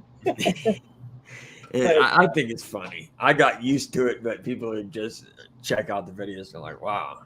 So that park that I was telling you about, there was a gentleman there that stopped and wondered what we were doing. I told him, you know, kind of just walking around bottle hunting and stuff like that. He's like, well, I'm a metal detector. Went to his car, got his metal detector, and he's got a setup, like solid coil and like different, just everything. But he usually he hikes up in like the UP area. And what did Jody say? More vibrating things for old men. I was just reading that, trying not to laugh. But yeah, that'd be great. But no, this guy, he's like, he comes out, he's metal detecting, got some hits on some things like a copper bracelet, different things like that at that spot. And then he's like, I got something for you to show to show you.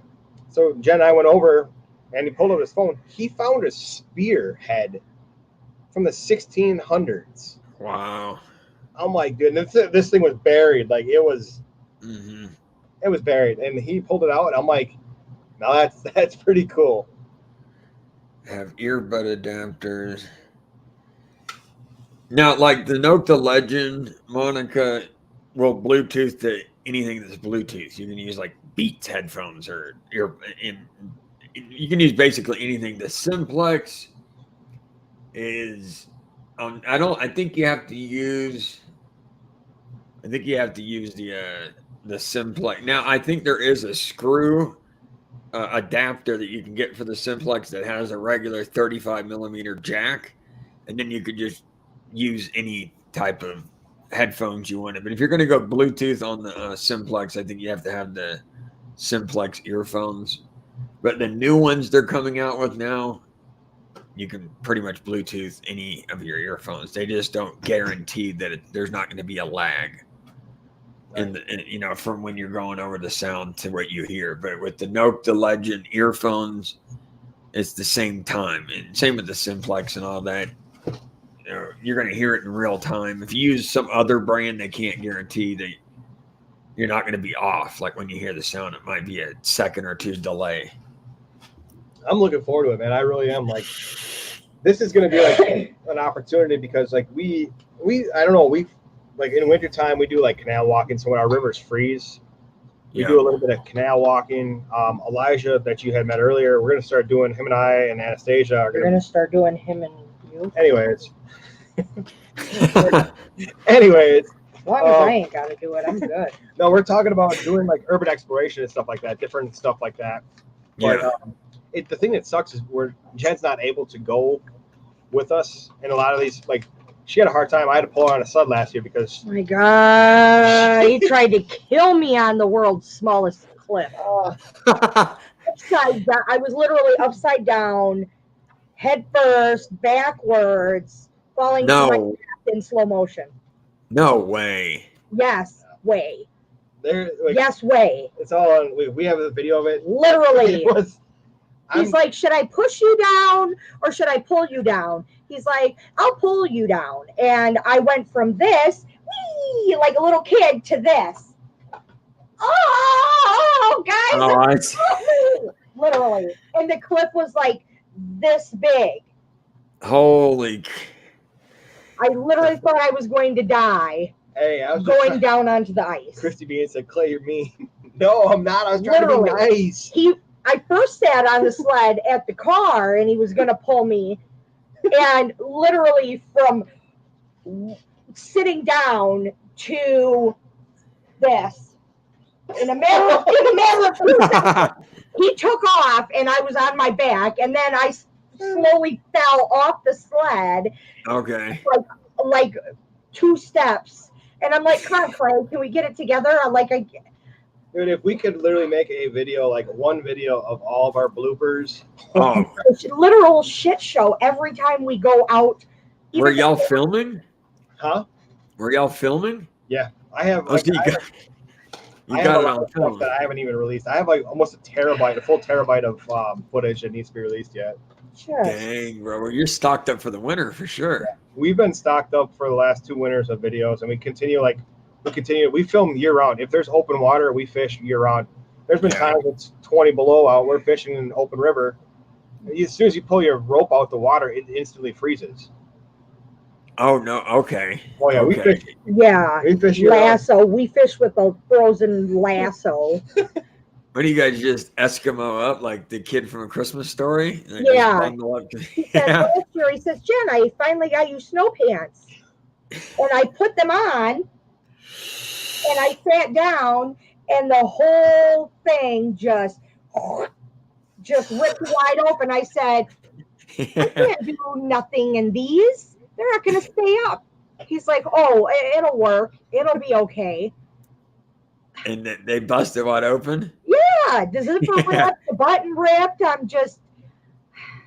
It's just a disaster. I'll usually cover up. I'll start out with like a jacket, take my jacket off, have a hoodie and like a thermal on. Yeah. Okay, I'm hot in the sweatshirt and the thermal. Okay, I'm taking my sweatshirt off. By the end of the day, I'm in a t-shirt with like my Carhartts on, like my Carhartt overalls. That's what I'm fishing in. You know, it's like because you were pulling stuff. Like one day we were just nonstop. Like it was just one thing after another. Like yeah, you work up. I do the same thing in the winter. I'll layer up. Sometimes by the end of the hunt, I'm stripped back down. You know, to not too many clothes. But I went out there like this. You know, padded up, ready. Because I hunt all winter, even in the snow. I just kick the snow aside. You know, I think it's good for film. So, well, we went out last year with Danny Dip, full winter gear, and it started sleeting.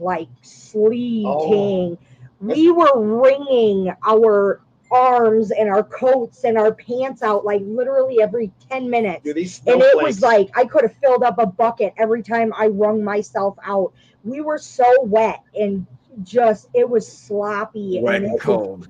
Just from the sleet that was coming down, we were so heavy, wet, and it was cold and bad, and it was horrible. Yeah, forget that, man. I don't do too good. Go out and all that crap. Like me, I can just haul ass and do a 25-minute video and go back. But you guys are out there for a long time, right?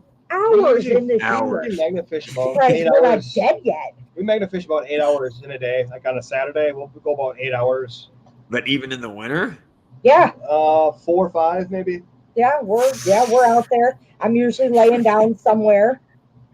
Oh man, yeah, that's bad. There's that's a day. rough. Well, you're making snow angels. Yeah, I was. She's making snow angels on magnet fish. I look over and here she is going like this on the ground making snow angels. I'm like, when I pulled up the AR, we were up. So you know how they have the train bridges that go up and over the water? So it's up on those big cement things. I'm afraid of heights. Okay.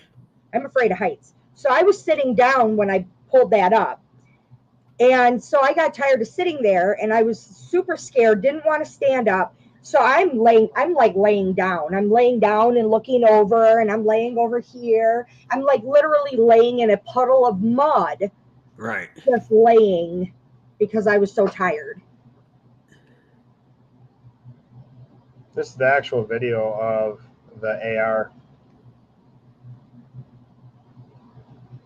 If you could hear it, like you'd have to watch the video to listen to us talking because we're both freaking out at each other. Like, no way. I told her she thought I was messing with her. Oh wow. Yeah, can you see how high up that is? Yeah. Oh, yeah, I had to sit. I was so scared. And I don't have no balance. I have no balance with my artificial leg. So I've Right, got to right. sit down or I have to have like a railing to lean on. So, yeah, that was Looter so 8. scary. What's up, Looter? Looter 8, Woo, Treasure what's up, Hunter. Looter 8? Yeah, he's Yeah, been Looter 8's been They coming. do a lot of bottle digging. I mean, they find epic stuff. We found some of this stuff. Like we had a Karen incident last winter when we were bottle digging. Yeah. This We get a lot of Karens. we have a lot of Karens, yeah. You don't record quite all The of one them. I'm glad I did You because did get the one. because it's funny because like she's like, this isn't What's your up, property. I'm like, J. Paul? this is not anybody's property. According to the GIS map, it's nobody's property. So we're magnifishing on it. Right. And she walks past me and she like shoulder checks me. And I'm like, oh, I'm glad I got this on camera. I'm like, I am so glad I got this on camera. She was so like, tell that fat bee to get off the fence. Jen's like, I'm not even on your Oh, I fence. Like, wasn't even touching her fence. No way. Yeah, she went ham. She was, I don't give a fuck what you're doing. You're ruining the environment. yeah, she said we're ruining the environment. Oh, she went off. So the thing, a lot of people don't know, Jen is normally a hothead. Okay. And she's a little scrappy. Yeah. I'm like, she's sitting there, and this woman starts flipping out on Jen. I'm like, oh boy, this is Waiting for it. I'm like, Yeah. this is gonna end bad. I'm like, this is gonna end bad. So I'm like, she ended up, she called the cops on us. The cops know us. All the cops like know us. They're all cool with us. They're like, just to avoid any other further conflict, just head out. Well, we went back this year to look at it. There's no trespassing signs up now. The city bought it and put up no trespassing signs. That's fine. Oh, wow. Kayak back there. We kayak behind her house now. We have found 7 handguns behind her house. They're probably hurt. She's probably just insane. Probably. That's probably why she didn't want us over there. Yeah. And a metal box that we thought was like a safe box, like a cash box with a dead cat skull carcass skeleton in it. Oh. I thought it was like a cash box. So I pulled it up, put it on my kayak. You know, our slogan should be, well, his slogan should be, I touch things. Because he's like right in the mud in this box, and he's like, I pull it out. I'm like, oh, it's a cat skull. Well, stop just blind touching things. No fur on it no more? Just the No, skeleton. it was just the skeleton. Yeah. Found a time capsule, the city of Fond du Lac time capsule behind in the river, actually behind her house too. Uh-huh. And then asked me and Risha from Iron Antler. We kayaked back there and we pulled up an axe. Huge axe, Yeah, like an old huge. wood, It was big. But these two, so we're on the edge of the shore. Iron Antler, Beard, and myself are on the edge of the shore waiting for the girls to come up, and also we hear them in the background. I'm like, what is that? And they're laughing. Like, I mean, they're laughing hysterically to the point where she has lost bladder function in her kayak. Yeah, Yeah. myself, I was laughing so hard. It's a great video. We almost tipped the kayaks. We were trying to pull something up, and we almost both went in together at it because we were both stuck on it. I'll have to check that one out for sure. We do a lot of kayak magnifishing stuff. Like, she found a whole entire switch for railroad tracks with like the lever and the actual switch to change. Okay. She pulled it up on her kayak. That's pretty random just to find right there. You know, like, I don't know. You would never thought that you'd pull that up magnet fishing. Jean said that crazy bee probably put that cat in there. I'm sure she did. That's what I'm saying. Like, I'm telling you, the Karen video, like, I don't even know if I have. I think I have it. Oh yeah, Everybody's talking about cold weather. Oh man, I'm not ready Dude, for it's it. 40 degrees right now. Is it? Yeah, it's 40. I'm 54 right now. Oh, here it is. Mary said Looter doesn't do nothing but film, makes his kid dig. Mary. Here's the actual video. Here's the clip of it. Do you have any idea of what we're doing? I don't care what First first off, I just want to. You're ruining all the wildlife here, is what you're doing. No, we're not. Shut the fuck up and call the police. I'm glad I have Oh it wow. right now. So we have this lady here, Karen, I can call her, that we are doing something. Where she walks by and We're starts recycling out the water, We're cleaning the waterways up. This is not your property. and neither is yours. We called the property owner here that with the phone number that was up. So there was a phone number Thank you very much. posted. Okay. Unless maybe she's got something to hide back in the water. That bitch is hanging I didn't out touch my your front fence. There You're goes not that Jen. much I skinnier didn't either. touch your fence. I was on the brick part. You're not that much skinnier either, lady. But You know, that kind of rings a bell. I might have seen that. And did it have a lot of views on that? Yeah. I think I've seen that video. Yeah, I think I Danny- have. Danny Dip has a version of it too, because he was recording it too. So he's got the actual further version of me going up to talk to her.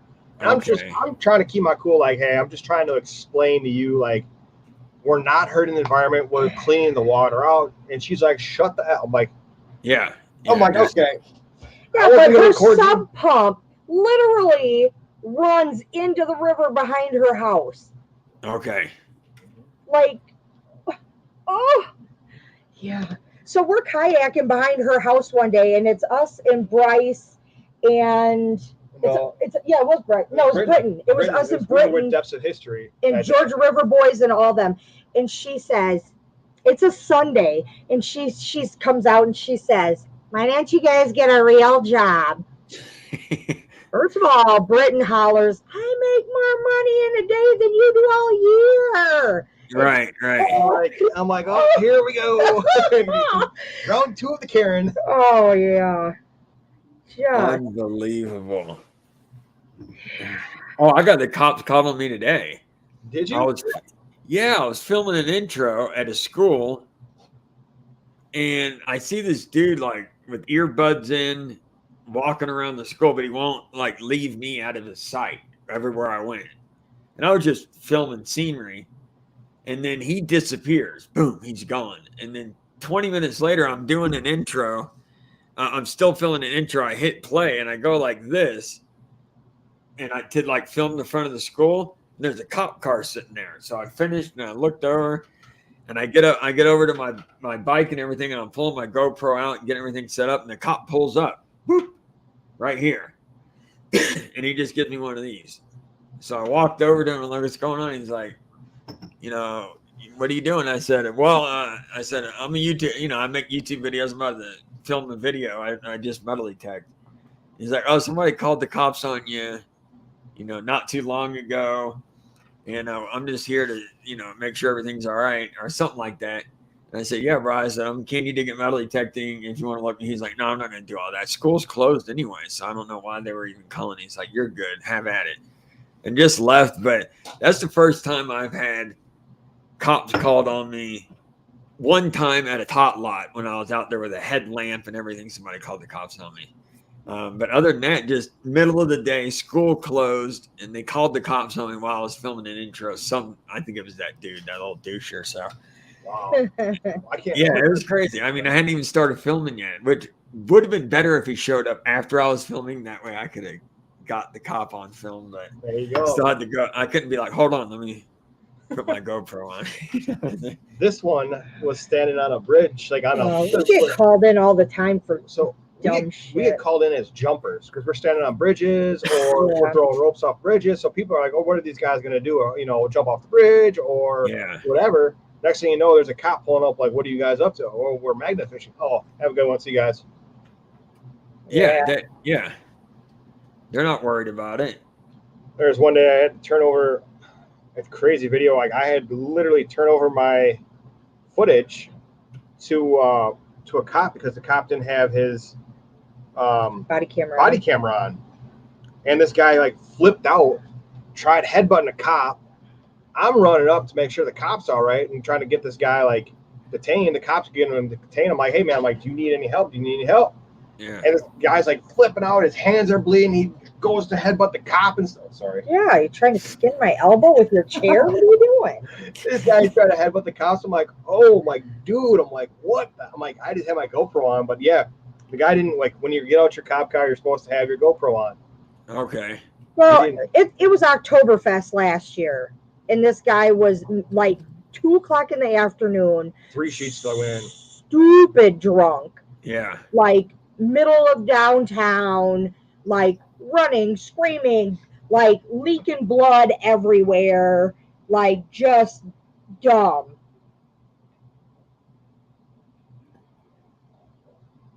I'm yelling at the cop right now. I'm like, "Do you need any help?"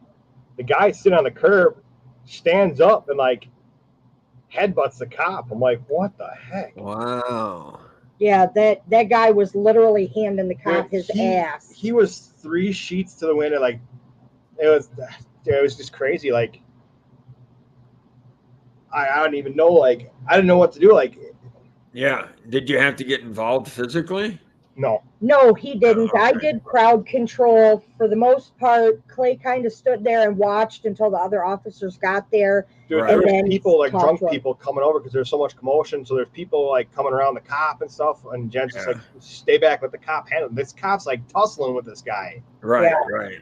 I'm like, "Oh boy!" I'm like, So then after all that happened, Clay went up to, I think, his superior that ended up coming and told him if he needed the footage, that he had it. And then they ended up contacting you, I think, the next morning for it. And we We drove, drove back down there like 2.5 hours back down the Oh. next day to hand over a copy of the footage.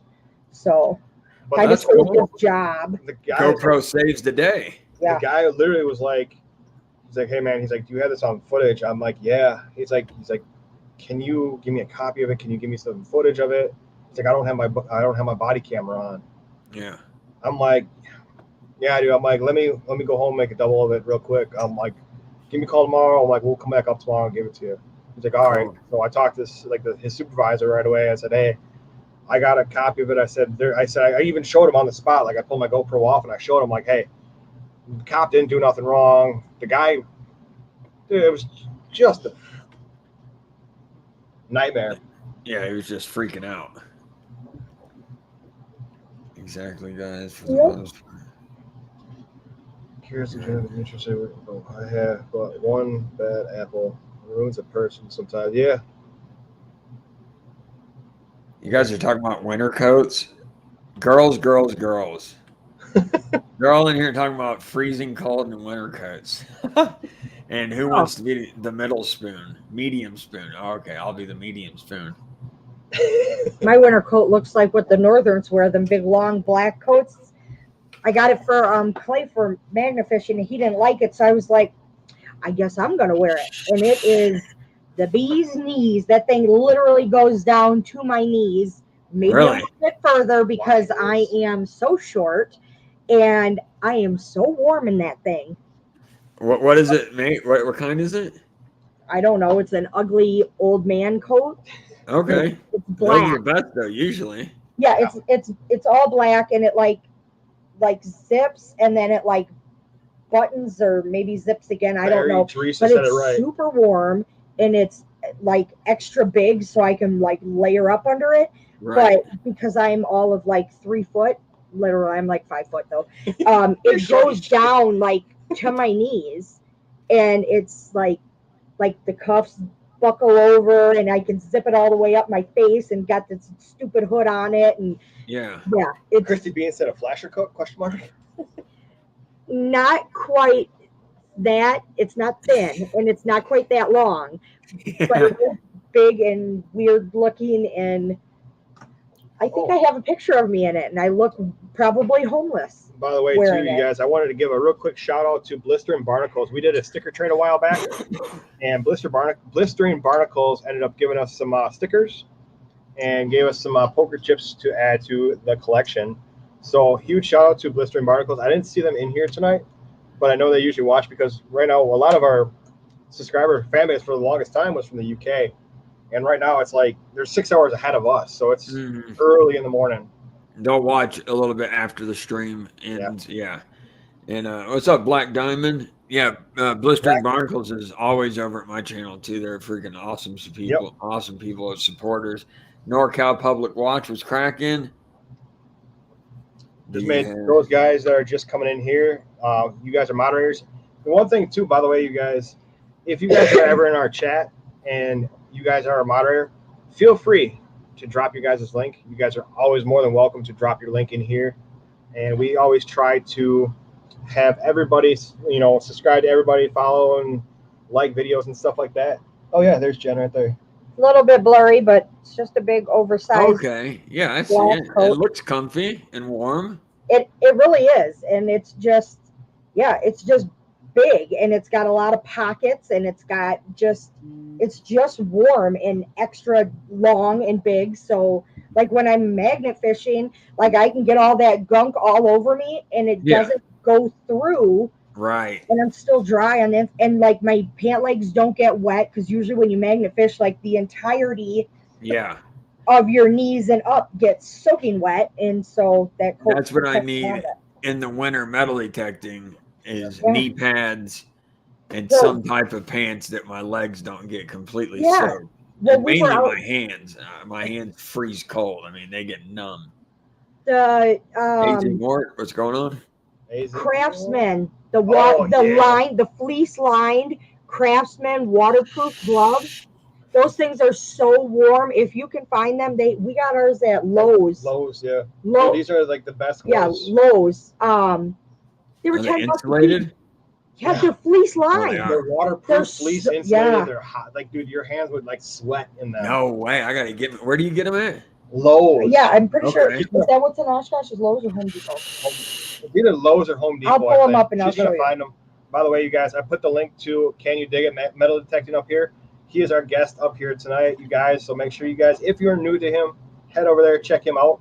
I see a lot of people now are putting their links in there, which is awesome. That's what I like to see, because I can rewatch it then and go through and subscribe to people. Straight up, yeah. That's what we end up doing that with people. Yeah, dude. I've been looking through here and touching on names while I've been in here. Yeah, that's how I usually do too. I usually keep my laptop up and then my phone next to it. Yeah. I know one of my bad things is I focus on my guest, like our guest, and I don't watch the chat. So if I don't get to you or don't catch a comment, I apologize. I'm still pretty new to this, you guys. So I'm, trying to do the whole two things at once does not work for this guy. No, I get it, man. I mean, I try on my live streams. There's so many people, and I pay attention to them probably more than I should the actual stream. You know what I'm saying? And the stream goes, but it's just we just go in there to talk back and forth and have a great time. So that's what we do. See, that's exactly what. So Jen and I started. So Jen came up with our name, and Jen finds the cool stuff. Jen cleans everything, so it's just really the Jen Show, guys. That's how she got the nickname, the Jen Show. Well, anyways, the only thing I came up with cool for the channel was our live called Kickin with Rusty. So every Tuesday, and Jen's still the coolest on it, so it's still just the Jen Show. She ain't lying. She finds the coolest, like the craziest stuff, like the most random, like crazy cool stuff. She'll end up finding up like, oh, I found this. She's like, well, guess what? I found this. Yeah. Just put you to shame. Yeah. Literally. It's definitely fun though. Like I said, I thought when we first started, I'm like, let's start a live, and we've been with it now. We took a little bit of time off here and there with, my kid actually just got his temp, so that was pretty cool. Oh, that's cool. Yes, but we'll take time off for this, like for like special occasions or whatever. But we usually try to get on here once a week. Bear Magnetics said the Rusty Magnets. We actually make all of our own merchandise. So if people are ever interested in merchandise, this one right here actually makes Jen's sweatshop. So again, the Jen Show. Makes sense. Makes complete sense. She makes all of our own, or like our merchandise, whether it's like T-shirts, hoodies. We made dog tags, like custom engraved dog tags. Different like actual signs made out of magnets, so that you can like clip it on. That's nice. If you've actually seen our car, I have a lifted Subaru Legacy that we did a wrap on it. It actually has Kratos Magnetic logo on it. It has like on the hood of it has all the stuff that we found, whether it's like the AR that she found or whatever. I've got cooler. So this is magnet. These are magnets. So I've Okay. got these were prototypes that I Put it in front that of I your was shirt messing with. so you can see it. Oh, So it's actually- nice. I see. But it's magnetic. But I did way cooler ones. Beep. Oh, cool. And you did those yourself? Yeah, I cut these Wow. out of my machine. I got a Cricut machine, so I can do whatever. Okay. I can cut Yeah. like wood. I can wood burn. I can do pretty much anything. I can do anything. Wow. Anything. That's awesome. I know Yeah. she's been dying to show these. When she comes back, I'll let her show these. So she loves going to like thrift stores, thrifting and stuff like that. Yeah. And there's an event coming up that one of her friends is actually going to be doing an auction for like the combat vets and stuff like Right. that. And she decided to. So I got a hand engraver, so I can engrave stuff on my Cricut. Show your gnome first. Oh, okay. Well, hold on, I'm doing this. So, anyways, I got a hand engraver the other day, but I can engrave on my Cricut, and I was just messing around, and I did this today by hand. It's crappy. Oh, wow. That's cool, though. It says You make, Brockton. I mean, Brockton's. I just hand did it because I just opened it today, and so I was just messing around with it. But so anyway, that's like an engraver, huh? yeah, it's like a hand one.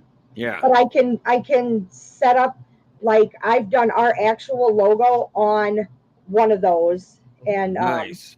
so it's not all shaky by hand. Yeah, my guy, Florida Metal Detecting, just sent me. I don't know if I guess it's laser etched or something. Oh yeah, laser etching is getting real popular now. And shot glasses. Yeah. It's the juice, you know. Yep. That's cool. And I guess he just bought the shot glass. I don't know how he did it, but yeah, I guess he Yeah, I bought can the do shot that, too. glass. Yeah, it's pretty crazy. How I mean, yeah, you can burn wood just like you were saying. It's crazy. I'm probably gonna. I got something to do in like 5 minutes, so I'm probably gonna have to jump down soon. Well, that's fine. Yeah, you're good, dude. We made, NorCal Public Watch wanted to ask if any of the guns that we find we get to keep. There's only been two of the 44? Yeah. 2 of the 44 guns we actually were able to keep.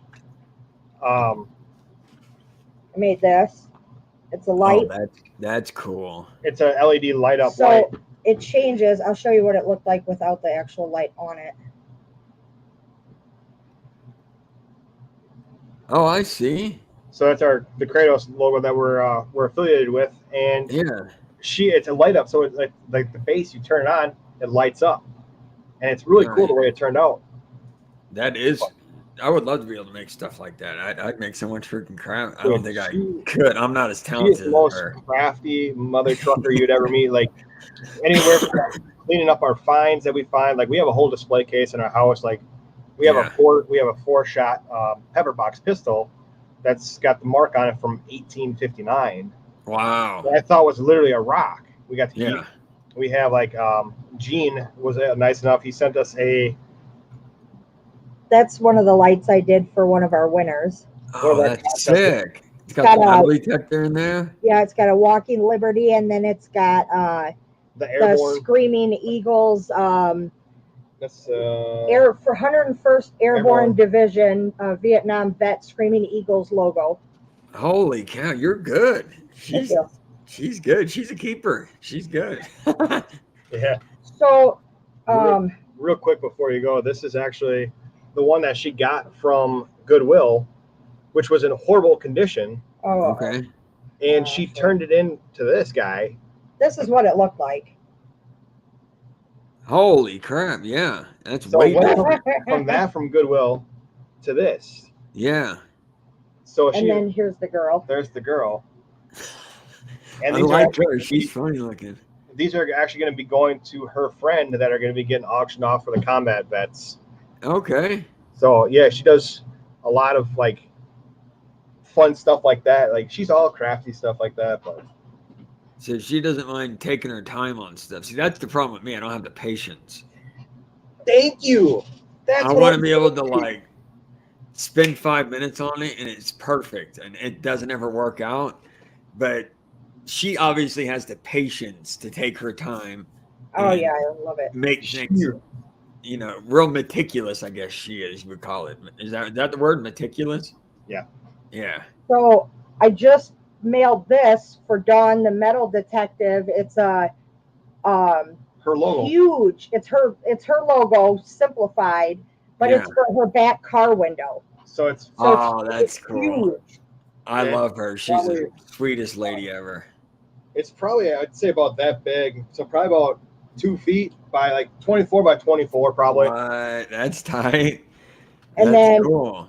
I just made Chris Maybes. For maybe Adventures. Oh Shit. yeah. If you look, like, I'm gonna zoom in on this real quick. She made this logo and this skull. She designed this skull. If you look, so maybe Adventures. Oh, I see it. It has fishing, hunting, magnet fishing, all in it. And she actually ended up Wow. making that. That's freaking amazing. Yeah, you have a mind of an artist. That's for sure. That's Monica. I don't know if she's still in here. Oh, there she is. Monica does art. Monica, right there. You see how it says arts at the end? Yes, She yes. does live painting and stuff. So she would definitely get a kick out of what you're doing. But I'm looking at it from like a kid's point of view because I know nothing about that, and it's like how you put the little dude up here and like deer running and all, that's crazy. That was awesome. Yeah. I try to, and I try not to charge a lot, or like to make Chris's logo. I didn't charge him to design his logo. I didn't need to charge him to design his logo. I literally wasn't doing anything. He asked if I could help him, so I designed it for him. We do a lot of giveaways of like the stuff that I make, and if you don't necessarily want our logo, you want your logo on something that we're giving away, we're more than happy to do that, because not everybody wants our shit. Maybe you want your own shit. You know what I'm saying? Like, and I don't have a problem doing that. That's pretty awesome because time is more valuable than money. You're putting your time into that. But yeah, brother, I'm like, I gotta get to something. No, you're good. Yeah, man. no You're problem. good. Man, you're good. I appreciate y'all having me up. Much love to y'all. God bless you. God bless everybody in chat. Thank you, bro. It was a hell of a time hanging out. You guys are a freaking blast. I hope we can do it again, bro. Seriously. For sure, dude. Yes. Anytime you're always, like I always say to our guests, man, you're awesome, dude. Anytime you want to come back on our live, you're more than welcome to come back up. Thank you, bro. I If you appreciate ever find it. your way up to Wisconsin, man, you got a place to crash at. You can more than welcome to stay here. Go out metal detecting. I'll take you out magnet fishing and whatever, dude. You're always welcome up to Wisconsin, man. I appreciate it. And if you need any help with that Simplex, bro, FaceTime me on Messenger. We'll set it up for you. I appreciate it, man. All right, guys. God bless. Thank you so Later. much. Later. See ya. All right, guys. That was absolutely awesome. Yeah. I had a I great really time with liked Juice. First off, all the guys that are in here from Juice's channel, you guys are all amazing. I am going to drop his link on here one more time. That way you guys can check out our guest. You guys know him as Juice from Can You Dig It?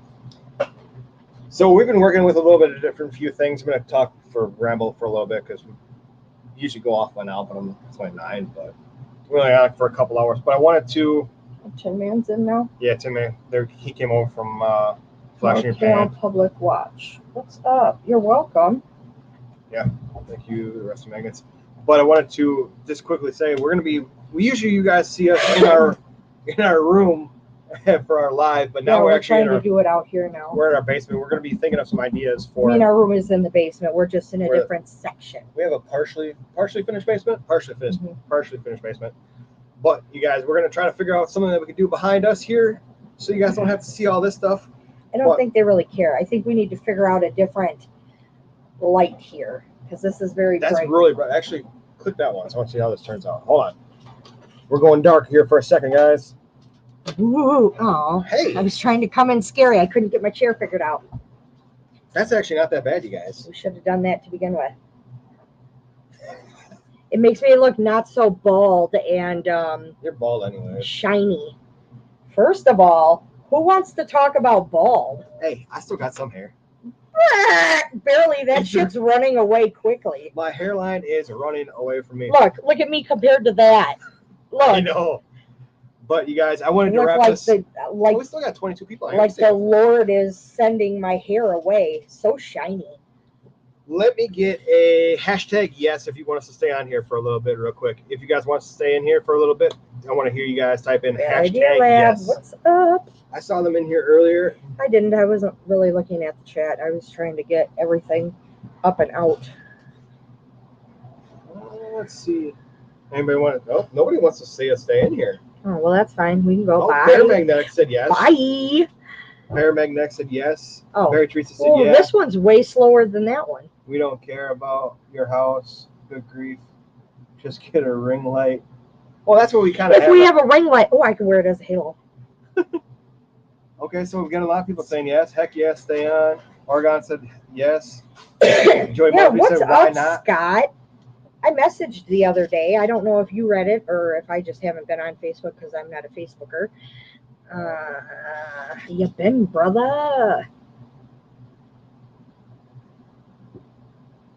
Is there going to be snow up there at the event? No, there's not going to No, be snow, we're but gonna be we've about- already had snow, so Yep, we've already had snow.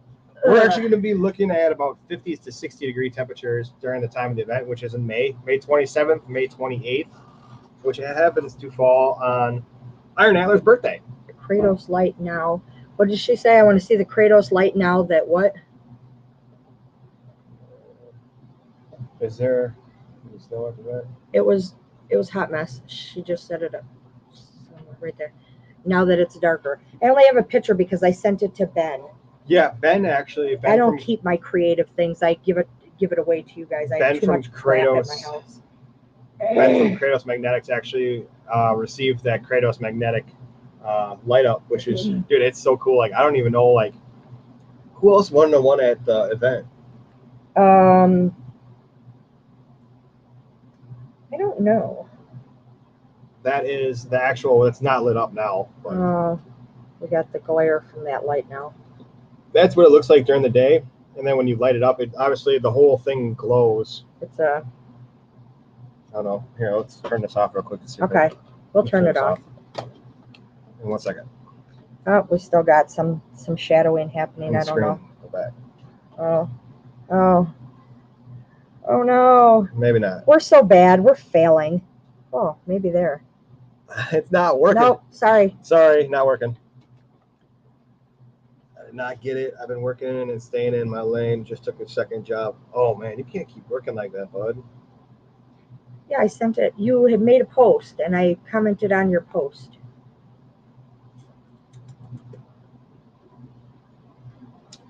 So Yes, it is just a picture. I don't keep any of my stuff. I make things for other people because I like to make things for everybody. Like I said, I have too much crap at my house, if you can't tell. 95% of everything on that shelf literally is Christmas. Because Christmas is my favorite time. You guys, so she loves I'm a Christmas hoarder. Christmas, like anything Christmas. Like okay, so when Jen and I first got together, I told her, I said, I've always wanted to start a collection of Christmas villages. And she's like, oh, me too. So now, every year we add a little bit onto our Christmas village. And if you can imagine. Well, and it's so let me show you how big these houses are. So they're hard to find. So the ones that I really want are the big houses. No. Because they're way cooler. The ones you have are cool. They don't do fancy things like spin and light up and you have the one that has shut it. She has one that has the train that goes around, which is pretty cool. Don't give her any ideas, guys. Shut your mouth. Don't you worry about me. So this is how small they are. I would like the ones that are like this tall and like this wide. Because then like the people move inside and they light up and they have more accessories. These ones, you have to find people that are like literally as big as my fingertip. And that is super hard because I bought a dog last year to go with the Christmas village. And guess what? The dog was like this size. I'm like, oh, because that doesn't look realistic. Oh, here goes Mary. And then the Jen, bench. Stop letting Clay lock you in the sweatshop. Literally. Oh, what? How are you saying I'm like? So then the dog was like this size. And then the bench, I'm like, yeah. So I can't even buy accessories for these. But you still make it work. But I literally have nowhere to put my village. It's gotten to the extensive point that it doesn't even fit on my table in 4 levels. I've got boxes that I level it up 4 times, and it doesn't fit. So, Clay, I need you to build me something to put the village on. Are you nuts? No, I'm not. I'm being Oh, serious. man. Jen, now you got me wanting to look for a post. Even remember because I missed 100 things a day. I missed 100 things a day. Halloween stuff is the bad idea. Lab said Halloween stuff is my downfall. I love Clifford. Monica said that's awesome. She said I love Clifford growing up. Basically, yeah, that's what it was a Clifford in the village. Oh, girl, I've got a bunch and need to get rid of. Very Teresa. Read Very Teresa's comment. Paint the dog red and call him Clifford. Yes, every time we go to the junk store, I'm looking, and either him or Lifeguard Alexa, which is my oldest daughter, they're like, we don't need it. It's not the right size. Alexa's like, it's not the right size. He's like, we don't need it anymore. And then when Alexa sees them that's the right size, she's like, look, we don't have these houses. And I'm like, I don't have any money. And he's like, we don't need that shit anyways. And I'm like, I do need it. Let's go count the change in the car. The bad idea lab said, look out, Amazon delivery people. We literally have like 10 boxes coming Thursday. Literally. Mary, yes. Apparently I look like Ralphie from the Christmas story. Apparently. Hold on. Maria and Bruce I've got it. said yes, Al Capone actually. Gene actually just messaged me on Facebook Messenger. Gene from Cage Magnafisher. Not yet. I'm actually looking at a smaller sandblaster from Harbor Freight and teaching Jen how to use it. No, I'll probably use that because that's fun. So I did the face swap thing. This is Clay's face on Ralphie. No, that's Home Alone. Oh, well, is it? That's the Home Alone one. Sorry. My bad. I clicked on the wrong one. All right. I got you. That's my face on Ralphie. I need a different. Turn that light off once. Maybe it's that light over there. It's the screen from the laptop. Oh. Well, nonetheless, yes, he does. He looks exactly like Ralphie. Stop playing with me. Maybe I just. By the way, any of our. Oh, there goes the camera being fuzzy again. Okay, well, I'll just take a picture and then it'll work out. By the way, anyone that did win from our contest last Tuesday, your stuff went out in the mail today. So if any B in the fam is in here, your stuff is on the way. Mary Monarch, yes, I did send yours over to Mary's way. Some people were lucky enough to win Civil War Calthrops last week. Come on now, camera. Okay, here. I got it. Here's the picture. That's the face swap of Clay. On Ralphie. Tell me that don't look like Ralphie. Clay, you look like Ralphie. Yeah. Oh my God, that's hilarious. Yes. You could be a twin. I'm telling you. Come on now, why are we fuzzy? You got to do it slow. That's what I'm doing. Or fast. I don't know. Like karate moves. I don't know. I can never figure it out because when Jen gets to messing around, and hold the camera up to or her phone up to the screen. I don't know. Here, I'm gonna go to the bathroom and you can mess with that. Maybe if I'm not in there, then you can fix it. Of course. All right, guys. So Jen is going to be coming right back here. I'm trying to get the screen to come back in clear, which I think I got it. Hey, I think I got it. Oh my God, that's hilarious. But yeah, you guys, that's definitely, it looks good on my end. Well, I think now it looks clear. So yeah, oh yes, there's always 2 seasons ahead. By the way, you guys, yes, Jen's favorite holiday is Christmas. We have done a lot. Last year, I don't know, I think some of you guys are aware of it, when I won the $100 a day giveaway. The money that I actually won went to a generator for a homeless gentleman that had a shelter set up, I guess, out in the like an old abandoned train car in the woods, and we ended up giving him the generator. But yeah, it's the Jen and I always definitely like helping out people around the holidays and stuff like that, you know. But definitely, I'm glad like you guys are all amazing. Juice's followers from the new people that came in tonight, you guys are absolutely awesome. It's always nice having you guys, new faces in here and stuff like that. Like I said, for people that are coming in here that don't know a lot about this Tuesday Night Live, it's every Tuesday night at 7 p.m. What it is a opportunity to, it's called Kicking It with Rusty, because that's what we do. You know, we master from their clinic and put it together and did a video. I think it might be nice. Barry Teresa, I'm gonna have to check that out and find out. Why do I hear arguing?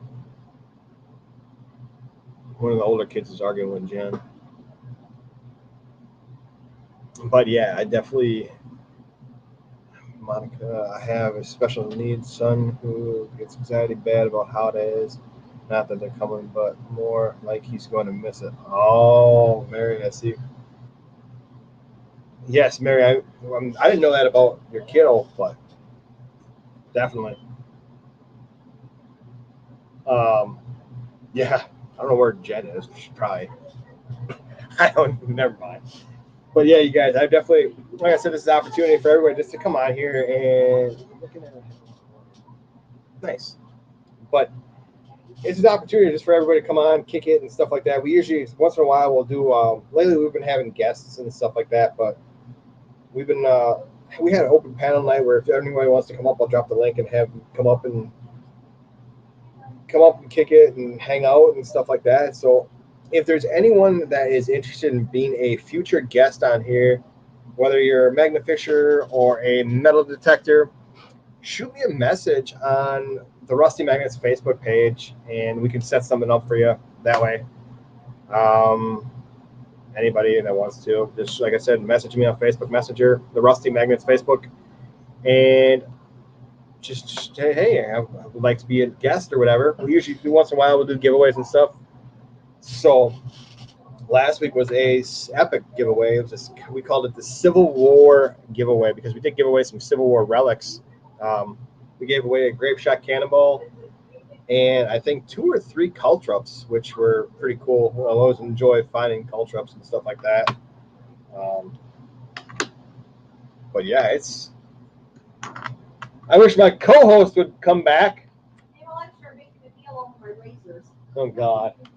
She's taking my crazy razors. She just came down here. Look, she's shopping in my bathroom. I'm bringing it back. Oh, I don't want the used stuff. Lifeguard Alexa is down here, you guys. If you guys have not met a Lifeguard Alexa, she's over in the corner. She has been in some of our videos. She's the one that just chills and makes sure we're okay. So we gave her the nickname. She doesn't make sure we're okay. She says I'm not saving her. Yeah, pretty much. But she did get the name Lifeguard Alexa. I'm sure you guys have seen her in our live. Oh, speaking of Lifeguard, definitely looking forward to. I'm going to be doing a video next year in springtime because I'm not doing it anymore because it's so cold out. But I have one of the new inflatable life jackets actually for like on the kayak and stuff like that. Is it over there? No, I don't know what you did with it. It should be over here. Here he goes, moving around. Yep, right here. Okay. Here he goes, breaking things. So I will be doing a And then you just push me out of the way? video actually on this one. This is one that I have ended up picking up for. That's the male fanny pack? For my kayak. So as you can see, it's got the full cord. You pull that, and so you just wear it around your waist, and it self-inflates. So I'm going to be doing a video on that next year. It's probably summer because our water right now is pretty cool. There you go. Keep knocking things over. Anyways, but yeah, that's going to be an interesting video to see. Like I'm going to tip my kayak and everything like that to get used to. You're going to tip it just to see if it it works? No, I'm gonna demonstrate tipping over and pulling your cord, and I'm gonna tip you so you know how to get out your You're kayak. going to tip nothing, sir. We'll see. We'll go to the beach and tip you. Okay, go ahead and tip me. I bet you don't get your ass kicked. Who wants to see Clay get his ass kicked? Everyone's gonna Put be like that me. poll up. I bet you Mary's the first one in there. Yes. Yes. Kick his ass. That's why me and Mary are on the same page. Of course, you know Mary's gonna say that.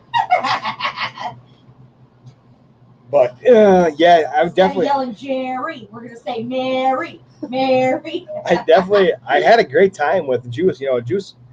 You make it sound like it was a date. I had a great time. Well, the thing is, I have my little fidget notebook, and I was actually taking notes as Juice was talking a little bit about the stuff, and so it's pretty cool to be actually. Oh, who are you, Gregory? Welcome. Mary is our resident jokester. Well, imagine that. I'm still out of the fucking picture. I'm out of the picture. Well, you've been gone. For 5 seconds. I had to pee and then I had to argue about Jody my Mosby said stuff. he'd like to see me get my ass kicked by you.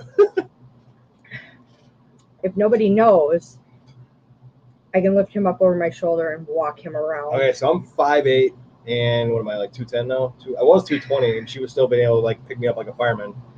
But I'm like 210 now. She could pick me up no problem and put me over her like a fireman's carry. She ain't got no guns or nothing. I got guns. These and literals. Pew pew pew pew. You're some little That's what your guys. feet smell like. You got Pew.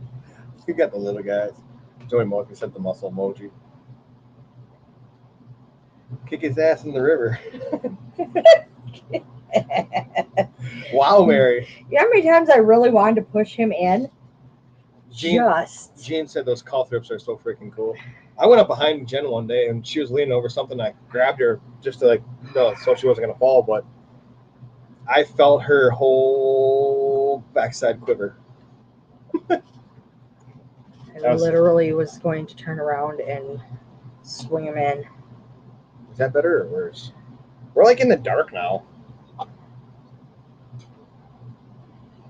don't know what you're doing. It's bright. Holy cow. It's not playtime. Get your life together. Bear Magnetic said I'm 6'5" and 350. He's like 5'8". I'm 6'5". Wow. I feel short now. Like, jeez. How tall is Black Dog? He's about the same height. Yeah. He came over. Well, we got to actually we got to have a collab with him. Yes. Anita from Mad awesome. Town Magnificer, outdoor influencer, Badger Exploration, Black Dog, and Maybe Adventures. We got to all hang out. For the weekend, we got to do a little bit of camping. The only one that we missed for the camping part was Black Dog. I have one without a foot at the current moment, so that one would slide in a little easier. Monkey butt powder for your feet. It's amazing. And Jen, they have lady monkey powder. Monkey butt. That's fantastic for us fluffy girls. Where do you put that, Mary? That was Barry Teresa. Or Barry Teresa. By the way. I didn't see. We're all in the mail. I was commenting to because you are short bubbles. Commenting to Mary's comment prior, so I don't know, kept going off of that. Anyways, Barry Teresa, where do you put the ladies' monkey butt? And does it go in the crevices? Is it a crevice? My glasses look super crooked. Because your head's crooked. Literally, I went to the eye doctor today, and they cleaned them. And I get them back like this. Well, I came home from work, right? Oh, Monica, thank you for coming in tonight. It was great to see you. Literally, she said, crooked. Okay, peoples, I gotta go. Have a great night, y'all. I appreciate you being in here tonight. Thank you. And we'll be stopping by. Yeah, make sure before you go, Monica, please drop your link so that we can all head over there and check it out. You know, I would have sat here for probably 20 minutes trying to figure out what GTG meant because I'm not that cool. Bear Magnetics. Drink more milk, Clay. Thanks. Yeah, he really needs to do something because he literally gets extremely injured from doing nothing. No. He was putting the kids' new bed frames together, which is literally screwing a screw into the bed and ripped off a whole layer of his skin on his finger. So I went, okay, so the nut was like spinning, and I went to put my finger on it, and as you can see, tore the chunk of skin off. Then she's probably talking about the day on Christmas Eve when I broke both my fingers between two magnets. What else? Oh, let's drive the illegal go-kart to the gas station and then start it and have it just drive away into the gas station neighbor's fence while you're holding on to the back of it, flailing while it's taking you through the fence into the neighbor's yard. So you have to explain this illegal go-kart. First off, it's not street legal. It was a racing go-kart that you had all of 2 hours and now it's totaled. I went to start it, it must have been in gear, and I grabbed the back bumper of it and it dragged me across the concrete. I had road rash all up and down my hip, shoulder, and proceeded to launch the go-kart through the fence. Literally, can't do anything without getting very injured. The thing is, though, I'm not clumsy. And I'm not, though, am I? I just happen to... He doesn't do anything. He could be sitting on the live and stub his toe and, like, break the whole toenail off. Literally. Not really. Seriously. I haven't broken a bone in my body till I crushed my fingers on Christmas Eve when I got them pinched between the magnets. I had one magnet in my pocket, and the other one was Did you just break your freaking wrist last week? That was fractured. The same damn thing. No, a break is clean. Oh, Jesus Christ. A fracture. Yeah. But no, I've been magnet fishing with a fractured wrist, so the last couple of videos I've been with a fractured wrist. What was it, 2? What did they say, 2? I don't know. You read my doctor paperwork. Yeah, something. Yeah, there's 2 bones in your wrist. Clayton, you're always in the dark. That would have made a heck of a video. Oh my gosh. Tammy Tadlock, welcome. I didn't see you in here. Yes, Christmas Eve. I had one magnet in my, I had her little baby 360 in my pocket. And I had... First of all, what sounds wrong in that entire scenario? It's Christmas Eve. You open this box, or boxes, that as you're opening them, they have extremely razor sharp metal sides to get these things out of the box. Or no, was that the Rogue that had those? The Rogue Magnetics had those. Okay. Sorry. That was the wrong one. Previous ambassadors. Nonetheless, we take these out of the box, and it's literally sticking to everything. So what makes it a good idea to be like, I'll hold this one, and I'll stick this one in my pocket. I was the longest. And then I'm going to, while having this one in my pocket and this one in my hand, go ahead and open that doorknob and try to go outside. And now all of a sudden, everything is mangled and stuck in between literally everywhere. I'm yelling at her. She's looking at me like, what? On Christmas Eve night, when people have family over and traditions and help me, why are you just looking, standing there? It's Christmas Eve. What do you want me to do? Pull them freaking things apart. Pull them off my fingers. I crushed drive this to the one. Hospital? I crushed this one and broke this one. And she's like, you can drive yourself to the hospital. I'm like, oh, thanks. I'm not sitting at the emergency room for the next 6 hours on Christmas Eve when my grandbaby is here doing family things because you wanted to play let's see what gets stuck first. No. Next. Mary said so he needs help screwing. No, he needs help finding out. What? The fuck arounding and finding out. He needs the help finding out. Because he's clearly got the fuck around part figured out. Or play dumb games, win dumb prizes. He's got the win dumb prizes down. So I happen I don't to know what else anybody needs me to say. guys like to experiment and learn the hard way. There was no experiments. Hey, I thought that, There was no, let me try this for science. I thought There was none of that. that the magnets were far enough apart. One was in my pocket, one was in my hand, so I went to open the Let door. me do this. Oh, that really was. That's how that went. I thought they were far enough apart over here, but then when I got back here, they really were not. Put them in a bubble, Tammy tell next day. And then push him down the hill into the river. Yes, that sounds good. That sounds amazing. Wow, I know you've been trying to get rid of me. Just because I got life insurance now through work, you just trying to get First rid of all, if you're in a round bubble and I push you in the water, you're going to float and you would probably be in there like a hamster on a wheel and get literally nowhere because you still have not figured out the find out part of fuck around and find out.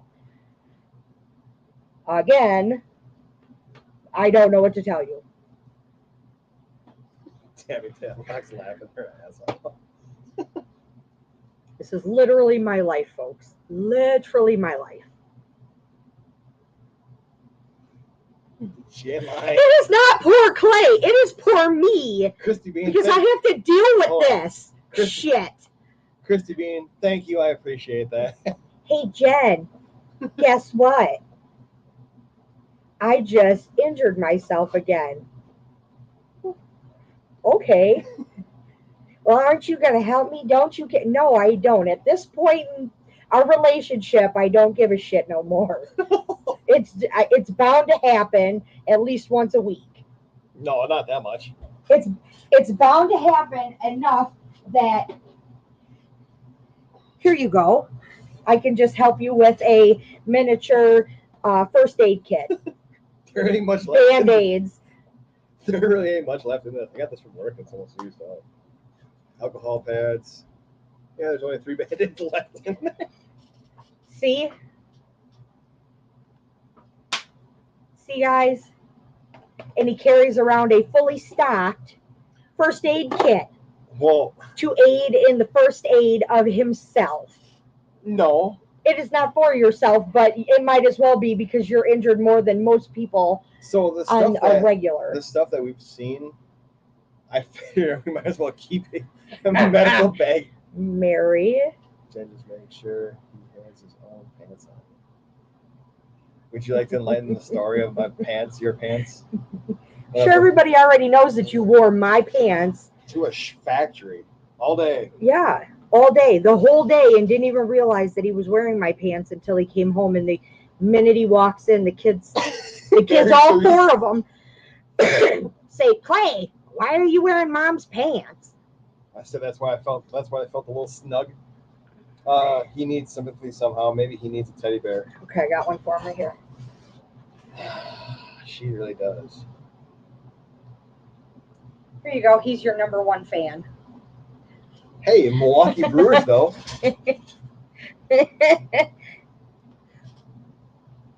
No, doesn't have another finger. Get out of here. That's a good idea, Clay. I need to give me a case like that. Well, honestly, I picked up a fully stocked medical bag, and it's in the backseat of my car. Jen and I, we've seen some shit. Like when we were at Automotion, this big car show.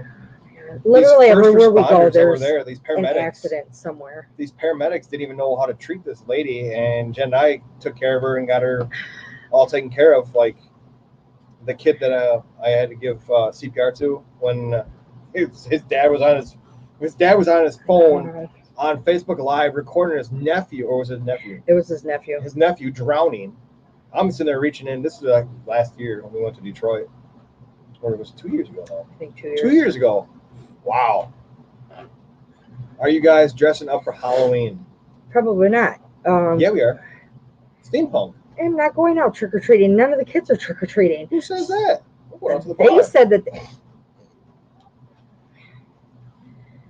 I am not a child anymore. If you guys saw I'm gonna Jen's, go home and sleep. if you saw Jen's costume when we went to the I Renaissance did. for the Renaissance Fair, They saw my costume. it's definitely worth going out to. That's what I see when you first come home. Yeah, you as Ralphie. Jen. So I found Clay's new cat.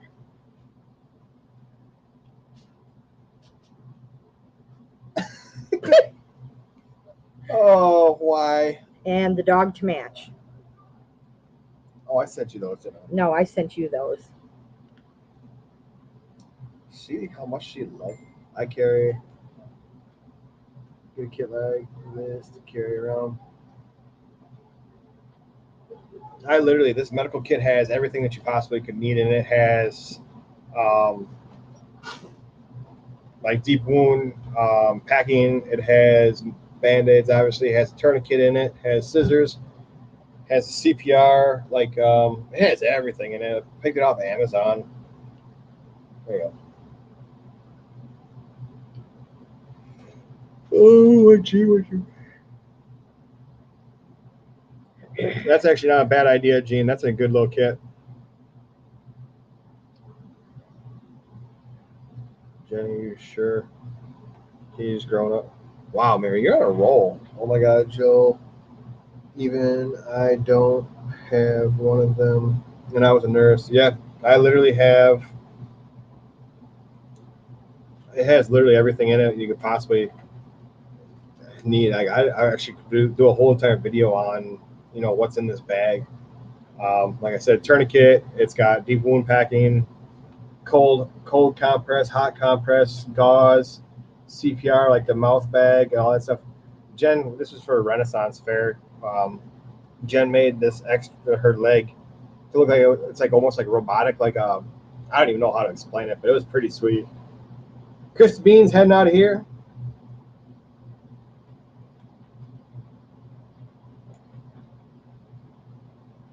But with that, though, I think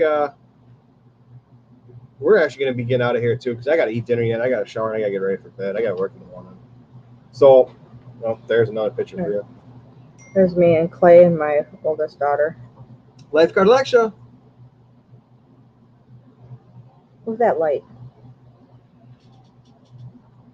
It's the glare from the laptop, babe. Don't mess with that. Just...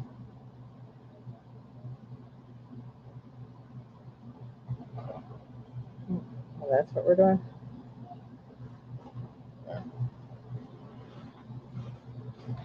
But you guys, that is going to wrap up, I think, tonight's live. You guys, make sure if you are a new viewer on here, if you're interested in being a guest on our live, make sure to shoot me a message on Facebook Messenger, the Rusty Magnets. And we will see you guys on the next episode. Same time, same channel, same place. Thank you, guys. Thanks for coming in, everyone. Yes, thank you. Good night. We're going to end this now, and then we have our